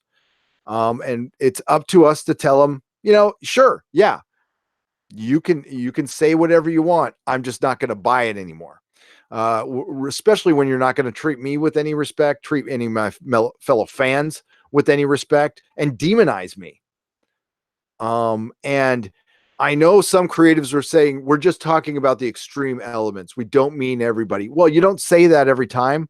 And when you come out again and call your fans racists and Nazis and garbage people, I think a lot of people are going to internalize that. A lot of people are going to take it personally, and they're going to go, whoa, whoa, whoa, whoa.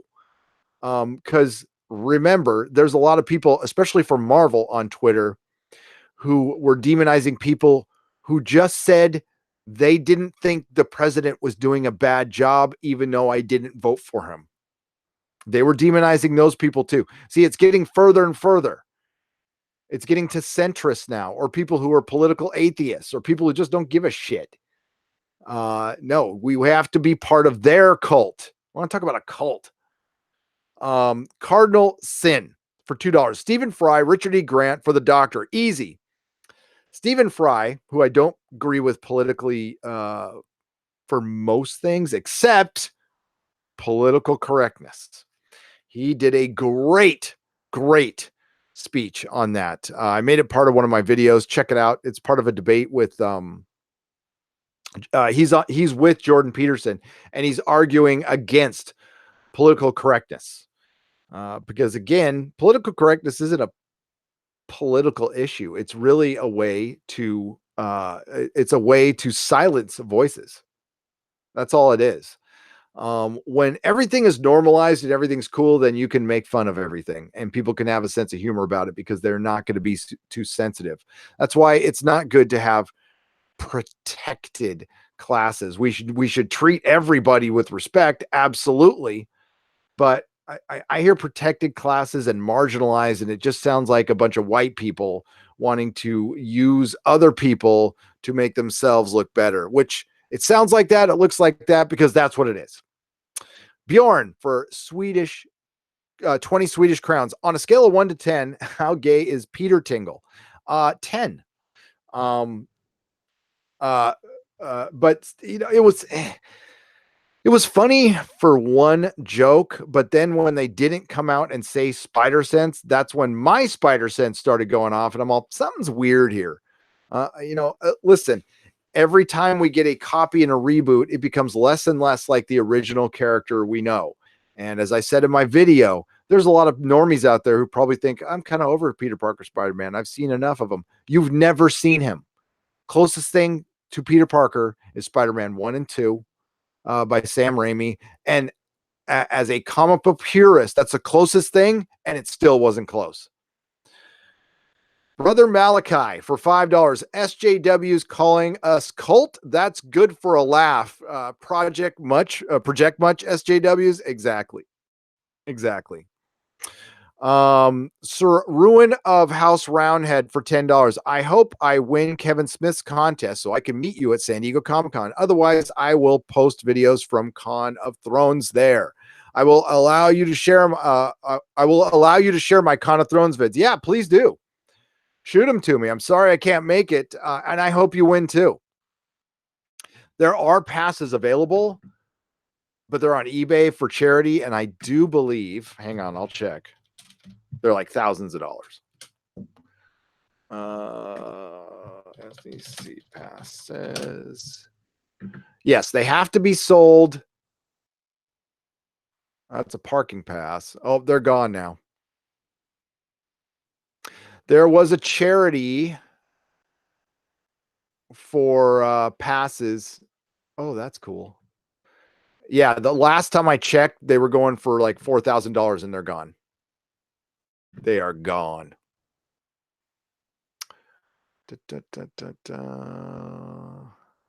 Time Traveler registered trademark for an Australian $2. Australian $2. Hang on. I just lost it now. Damn it. Where'd it go?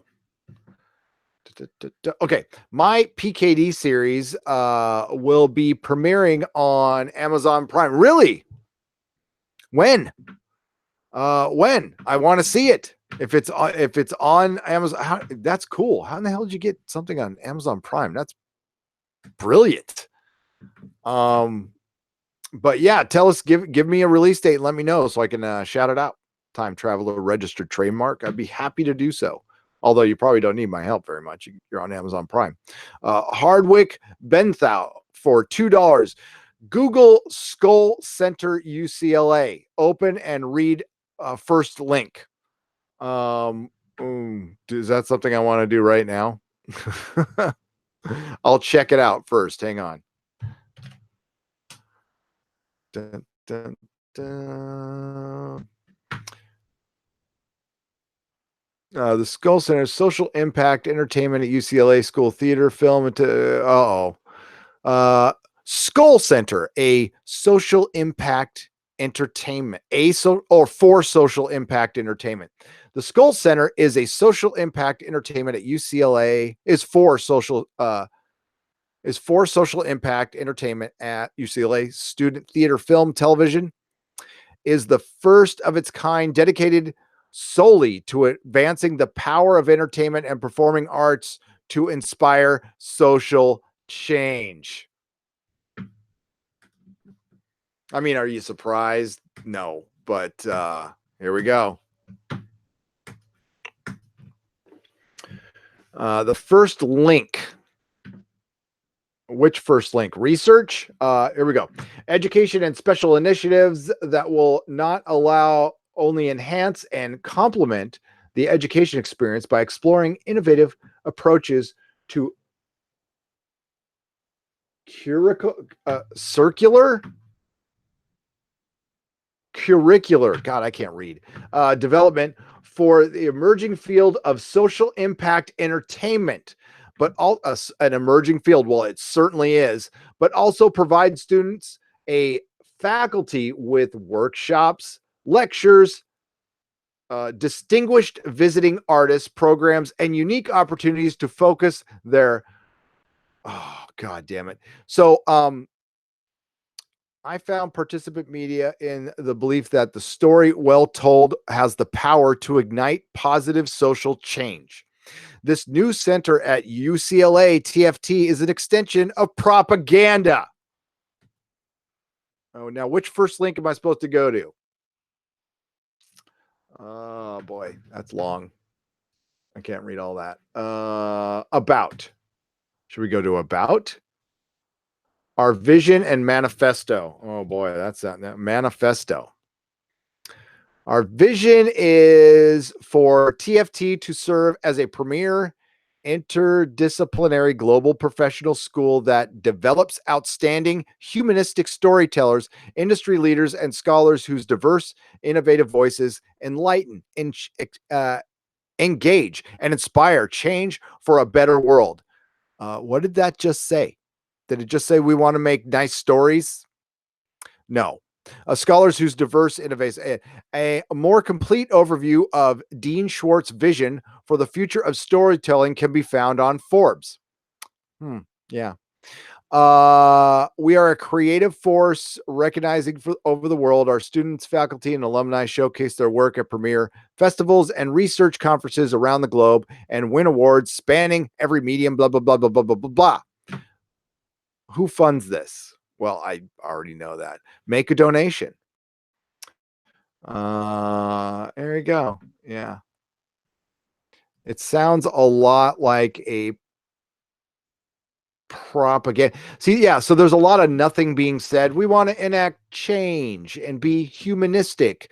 And we want to be interdisciplinary professionals and industry leaders and enlightenment. That's the key word there. Not even freaking diversity and all that stuff. Enlightenment. That's where things get cultish, because that's how Hollywood sees us. Because somebody can pretend really well for a living and they make a lot of money doing it. Hey, well earned, no problem there. They think it makes them more enlightened. And I've been privy to some of these conversations, and some of them say because they can travel more than, most of us plebes, that they understand more of the world because they've seen more of it than we have. Well, I've traveled a little bit, but it's my belief that if you travel a bunch of places, but then you stay in 4-star, 5-star hotels, you're just staying in 4-star, 5-star hotels. You're not really being authentic. And yes, I did stay in a castle in Italy, but that was paid for by somebody else. And I also rolled around the towns, walked around towns. When I always look at the, I always try to find the beat up part of town. I like to be authentic when I go some places. I went to the Caribbean, and if you go to the Dutch side of St. Martin, that shit gets real. But yes, us little people, we don't get to do that. So they're much more enlightened than we are. I can only wish and hope that I am as enlightened as a bubble-headed 25-year-old actor. I really do. Yeah, I can only aspire to be as enlightened as Bree. Let it Bree. Let it Bree. Thank you, Hardwick Benthau. I am properly disturbed now that UCLA has a propaganda wing for film.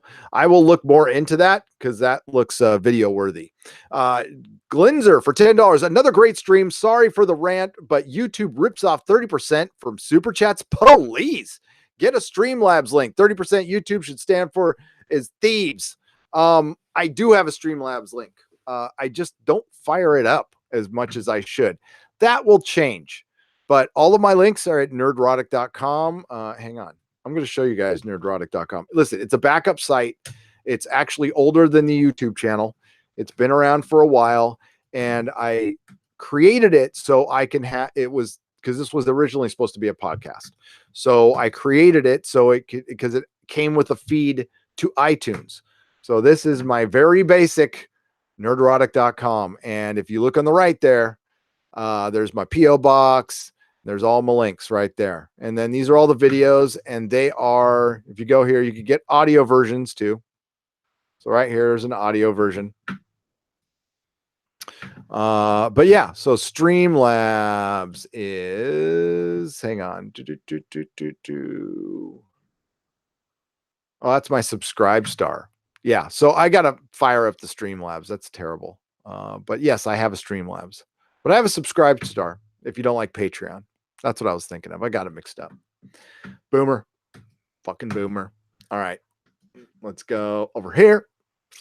But thank you. Listen, I appreciate, yeah, it sucks that YouTube takes 30%. So I want to clarify something on the Ollie thing too. So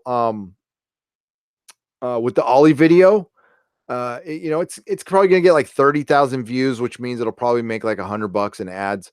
I'm going to donate $300. You got my commitment right now. $300. Now, if for some reason the video does better, I'll still match that, but I will triple what I'm going to make from the video and donate it to Hunter's Hope. Or if a charity comes up that Lloyd Jones said is a preferred charity, I'll use that. I'll do some research, but yeah, I definitely will stick to my word on that. Please pay attention to my website and Twitter on July 21st. I will post the receipt of that donation. You have my word. I don't want to make a cent off this young man. That's why I really haven't made, everybody else is being great on the updates, and please check out all their videos. But yeah, I just want to make sure that like no way in hell. I wanted to initially demonetize it, but I think it does keep it from being recommended.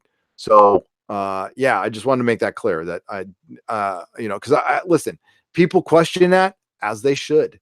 I'm not gonna get on you for questioning something like that, because there are people out there who do that. Nobody in the fandom menace, but there are people out there who do that. So please keep questioning it. Hold our feet to the fire. And yes, and people can do with what they like with their money, and I don't judge. I really don't. If somebody wants to make a video and keep the money, hey, that's your job. So and honestly, you got to look at it this way too. People have a platform with a following, and they're bringing awareness to it. That's a good thing, no matter what. If they make a few bucks off it, so what? That's their job. That's what they're supposed to do. That's what they pay their bills with. That's what I pay my bills with. But I decided to donate it. That's my choice. What are you looking for in a new computer? Hints? Cardinal Sin, $2. Well, since I'm not a Mac, my son has a list together. He could build one for me, or I could just go get. I got a couple things in mind. I'm gonna get with my pal Odin on this. From Odin's movie blog, and a couple other YouTubers, get some advice, because I haven't bought a PC in a long time. I'm not going to Dell.com like I used to do, 20 years ago. Go order one on Dell.com.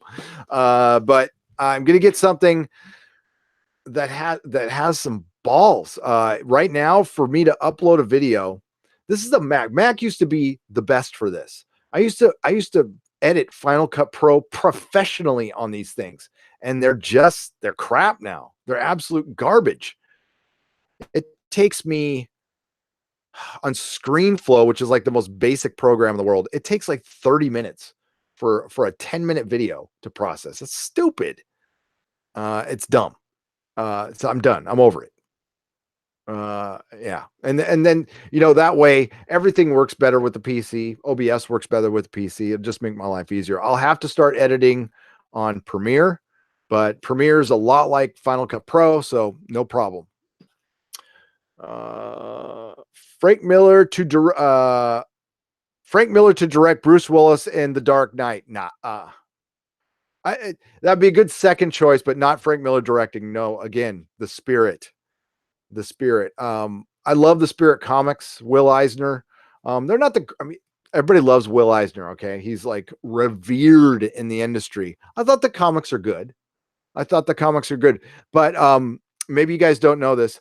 I've always hated the term graphic novel and sequential art because it's the biggest problem with the comic book industry. They're the most self-loathing industry ever. They've never loved themselves. They've never accepted themselves for what they were. They always wanted to be, the stigma of the comic book.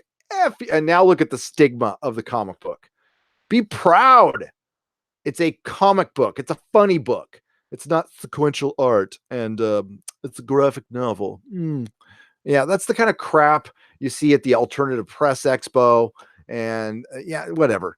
The people who like to draw comics but hate superheroes, the ones who run Marvel right now, those people. Jack Random, $2. Do you do Into the Batverse movie with all the Batmans? LOL. Without if it was not no. Do an animated Paul Dini, Bruce Timm Batman movie. Just do another one. That's fine.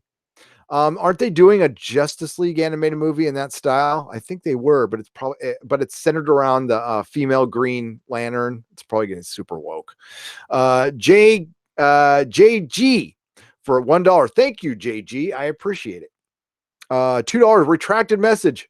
Was it something I said? Probably, or it was YouTube. Sorry. Ryan Fitzpatrick for $2 and no comment. Thank you, Ryan. It's good. Thank you again. I appreciate your support. It's good to see you. There's Ryan again, handsome devil in his in that little avatar picture there. I love The Tree. I love the song Trees by Rush. I think it's a great song. One of my favorite songs. 5 pounds. Love what you're doing. Thank you. I love what you're doing, whatever it is. And unless it's something I don't want to know, then that's your business. But I still love it, whatever it is that I don't want to know. Ryan Fitzpatrick for $20. SJW claiming who is right and who is wrong, what to believe and what to think. Anything otherwise, we're bad people, and we're the cultists. Exactly. He's got a little face emoji there. They're the ones making these ridiculous rules for themselves that I don't abide by, that they constantly move the goalposts to, just so they can keep us in the keep the narrative going that we're alt-right because all the Alita fans are alt-right, because I can just see a bunch of alt-right. I mean, whatever the alt-right is, the boogeyman, right? The alt-right, which is just the people who don't really want to outwardly say Nazi, but that's what they mean. Honestly, when they say alt-right, they really want to say Nazi, but they know how bad it looks, so they're starting to dial it back and just call it the alt-right, but that's what they freaking mean. So, okay, Captain Marvel.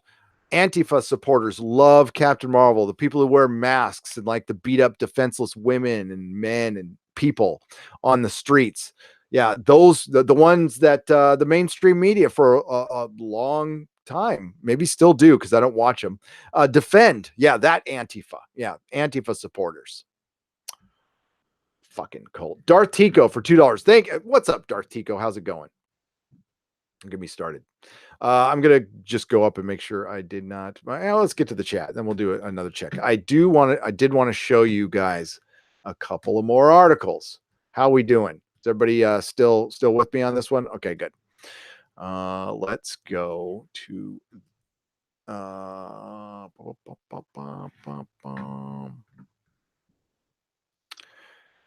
I want to?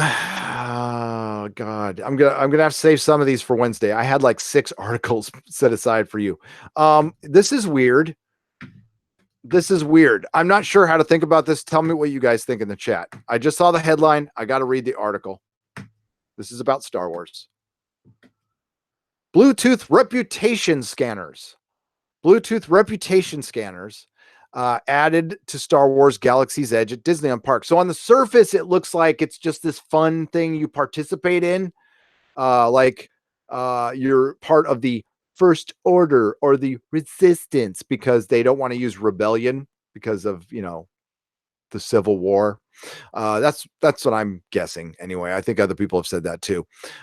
It looks as if the long promised reputation system promised for Star Wars Galaxy Edge is starting to come to fruition, according to Twitter user Nikki T. Bluetooth reputation scanners have been added to checkout terminals at Galaxy's Edge. So maybe this is just like a fun thing that participating as part of some game there or something. These scanners read the user's Play Disney Parks app via Bluetooth to see their current reputation. According to the theme of the shop, the information on the scanner will be different. For example, resistance supply shows your resistance rank and your first order, and whether you're a order cargo or first order rank or droid depot or scoundrel rank. According to the user, his Millennium Falcon performance was mentioned. So they just mentioned it. I'm a paranoid type. This looks like it's just an innocent game thing that you could choose not to use, and I definitely wouldn't. But weren't they going to scan your kid's face or something like that? I just think this is another way for Disney to spy on you, to mine your phone for information. I don't know. I saw that and a red flag went up. I'm sure it's innocent enough as all of these things look like in the future, but Disney's getting creepy. I don't know. Disney's just creepy. Then there's this other article I wanted to show you, which is older, but this was on, God, what's this person's Twitter now? Hang on. I got to give this person proper credit. So give me a moment.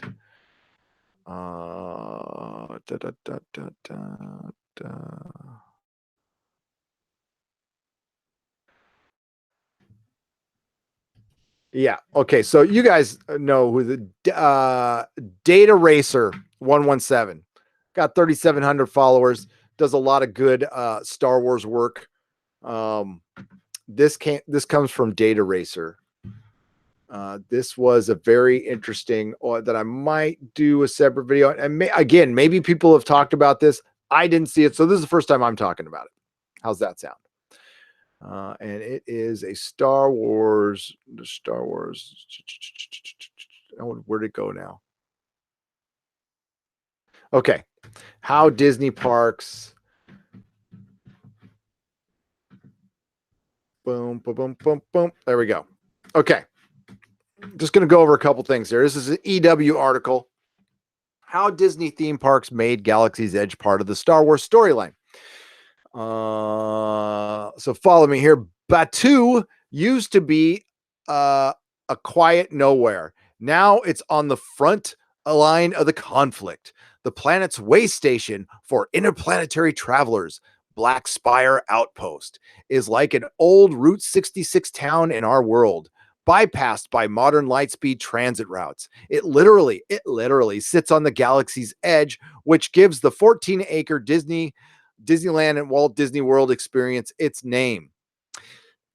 If that sounds like the title of a Star Wars movie, that's intentional. Your visit is meant to feel like part of the galactic timeline set somewhere after the events of The Last Jedi, shortly before this December's episode 9. So it takes place firmly within the new trilogy timeline.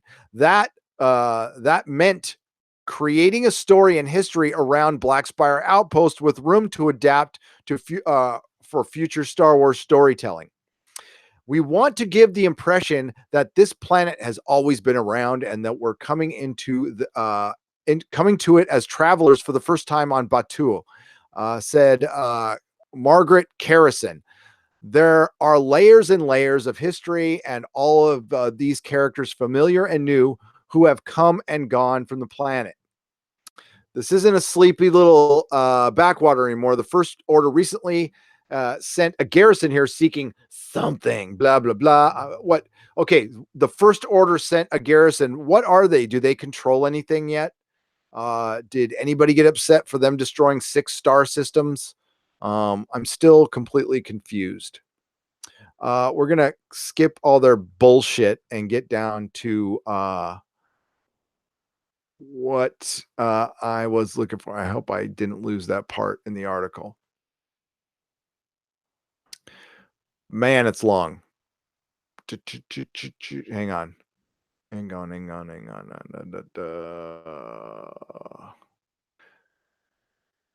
So what they basically talk about is the motivation behind creating a new Star Wars. All right. And I'm going to jump right to it. Hang on just a moment.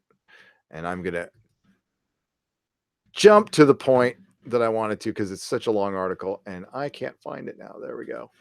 But give me just a mo.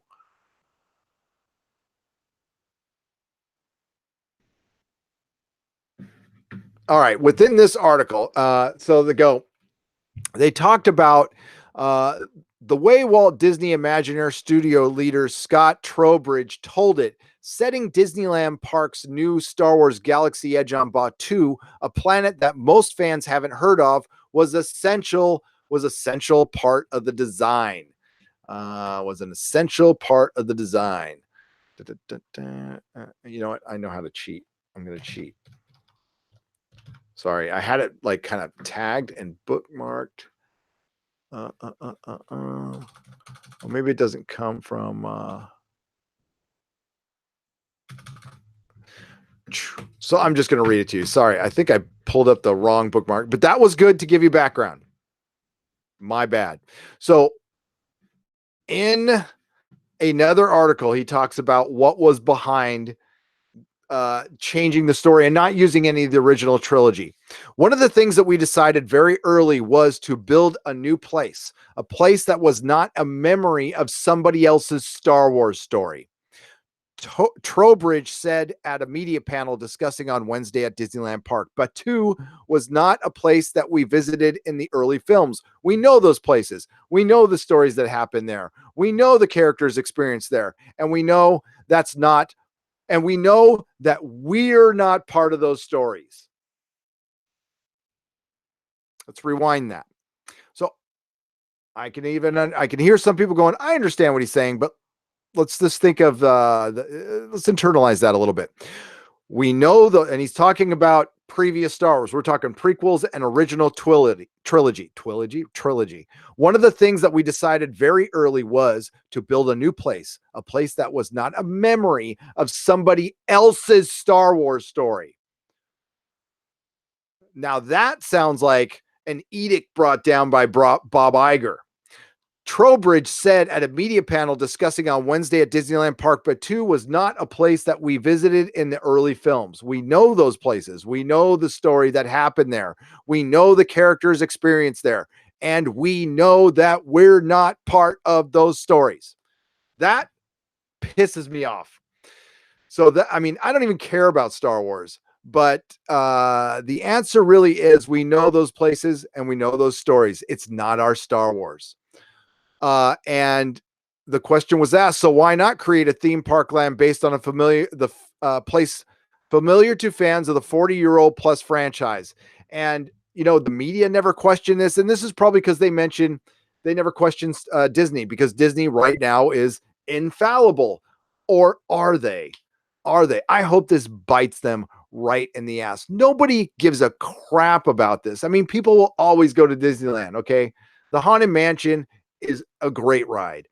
Pirates of the Caribbean at Disneyland, it's still a cool ride, but it's nowhere near as cool as it was, 20, 25 years ago before it got all PC. But honestly, the Haunted Mansion is a great ride. Indiana Jones, great ride.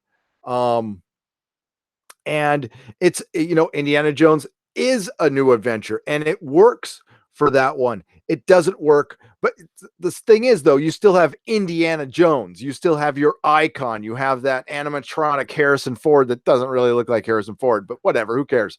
It's still, that's the main thing we love about Indiana Jones. But when it comes to Star Wars, Disney is going to find out that it's got a shelf life outside of the Skywalker saga. Now, certainly the people who love the EU, there's the hardcore of fans who are going to stick with anything to a certain point.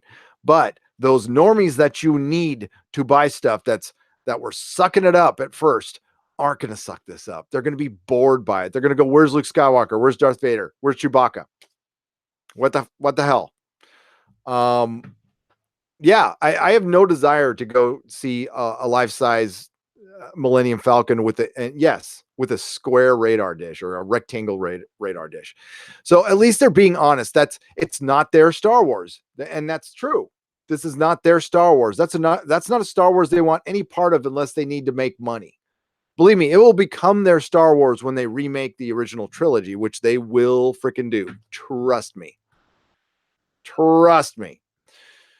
Eskimotofono, who knows those stories? That's why we want them. LOL. I know.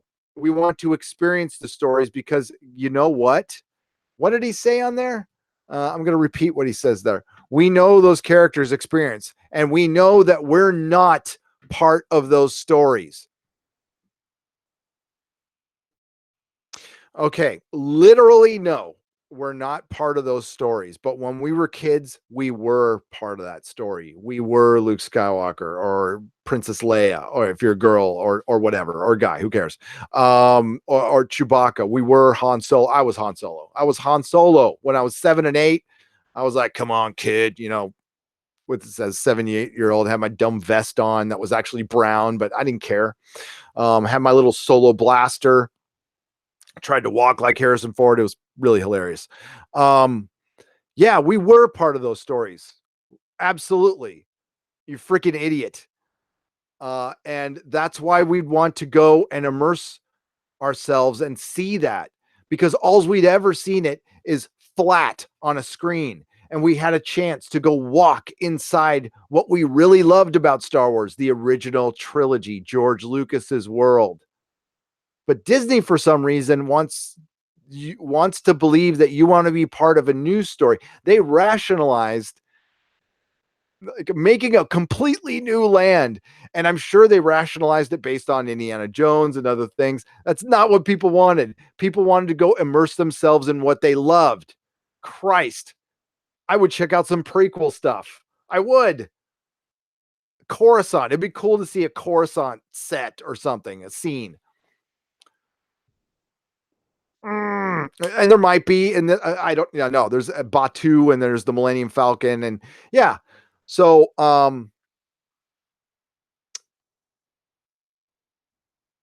it's inexplicable why they wouldn't use any of the original trilogy. And listen, this could go down.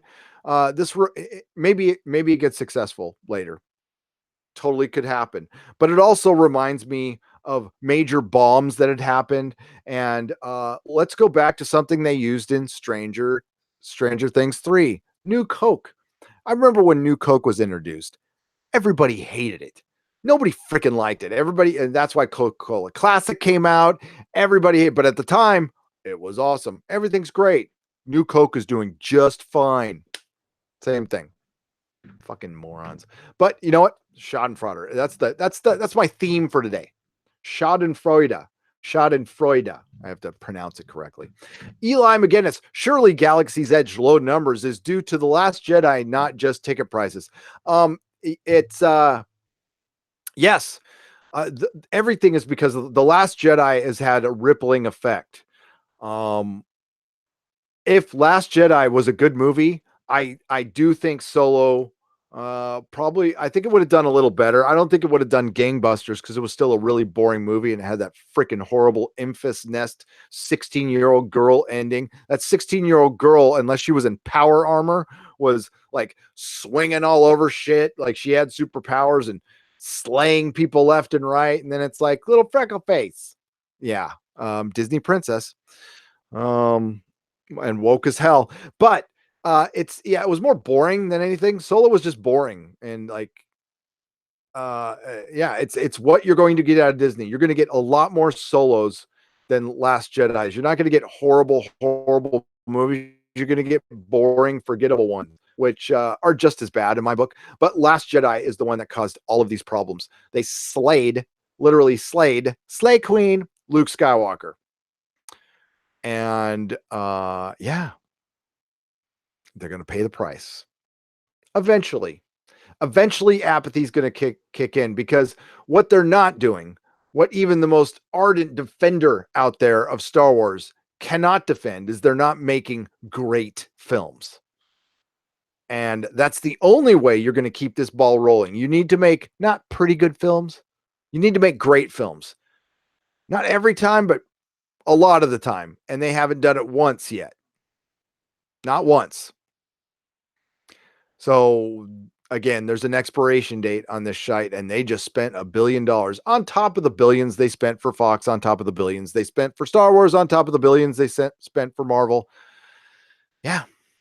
My daughter is super woke and says I'm a racist, but she, Kurt Frobe, my daughter is super woke and says I'm a racist. Happy Father's Day.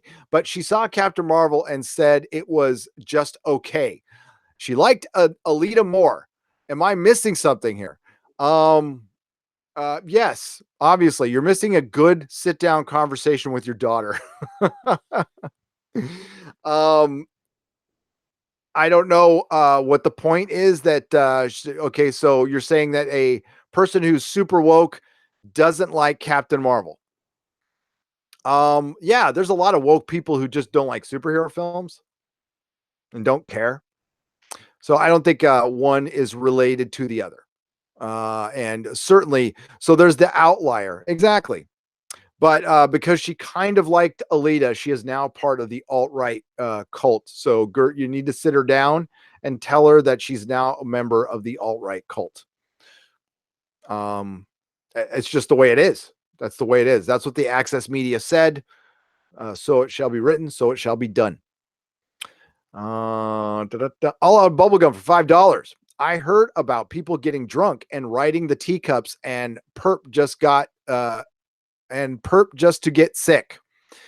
Yeah. Well, you don't even need to drink alcohol to get sick on those things. I had a grape slushy in the 70s and chunked all over my dad. Just bleh. No, alcohol at Disneyland is about the worst idea of all time. They'll find out. They'll find out. Yeah. Alexei Grigorenko. Alex Grigorenko for two $1 donations. Thank you very much. I don't know if you meant to do that. That might have been a double donation, but thank you. Thank you. Thank you. Cardinalson, $5. They should have engineered the park to be VR immersive. People could use their phones and experience augmented reality with very little cost. Disneyland's not into that kind of stuff. They're into immersive, but they don't want tons of apps. And yeah, that doesn't feel like a Disneyland thing. That feels like a Universal thing. And I don't think anybody wants to be augmented into Batu. Certainly not lately, but eventually they might do something like that. Who knows? Disney's kind of, particular about how they do things in the park. Well, they used to be. Maybe not so much anymore. Well, they're definitely not particular about security lately. JPRPH1 $4.99. Great stream tonight. Thanks for the recommending the Fry Peterson thing. I thought I'd seen most of Peterson videos. Yeah, it's really good. That debate is good. The other side is cringy as hell, but it's worth a listen. So yeah, it's a Stephen Fry, Jordan Peterson debate for some charity or something like that against political correctness. It's very interesting. It's very interesting. And it really lays out, Stephen Fry from the left lays out an argument why it is very counterintuitive to anything any classic liberal would have ever thought. Free expression, free speech. These are things they used to pride themselves on. But now we have morons on colleges burning, like there was a sign that said free speech and they burned it and they were happy they did it.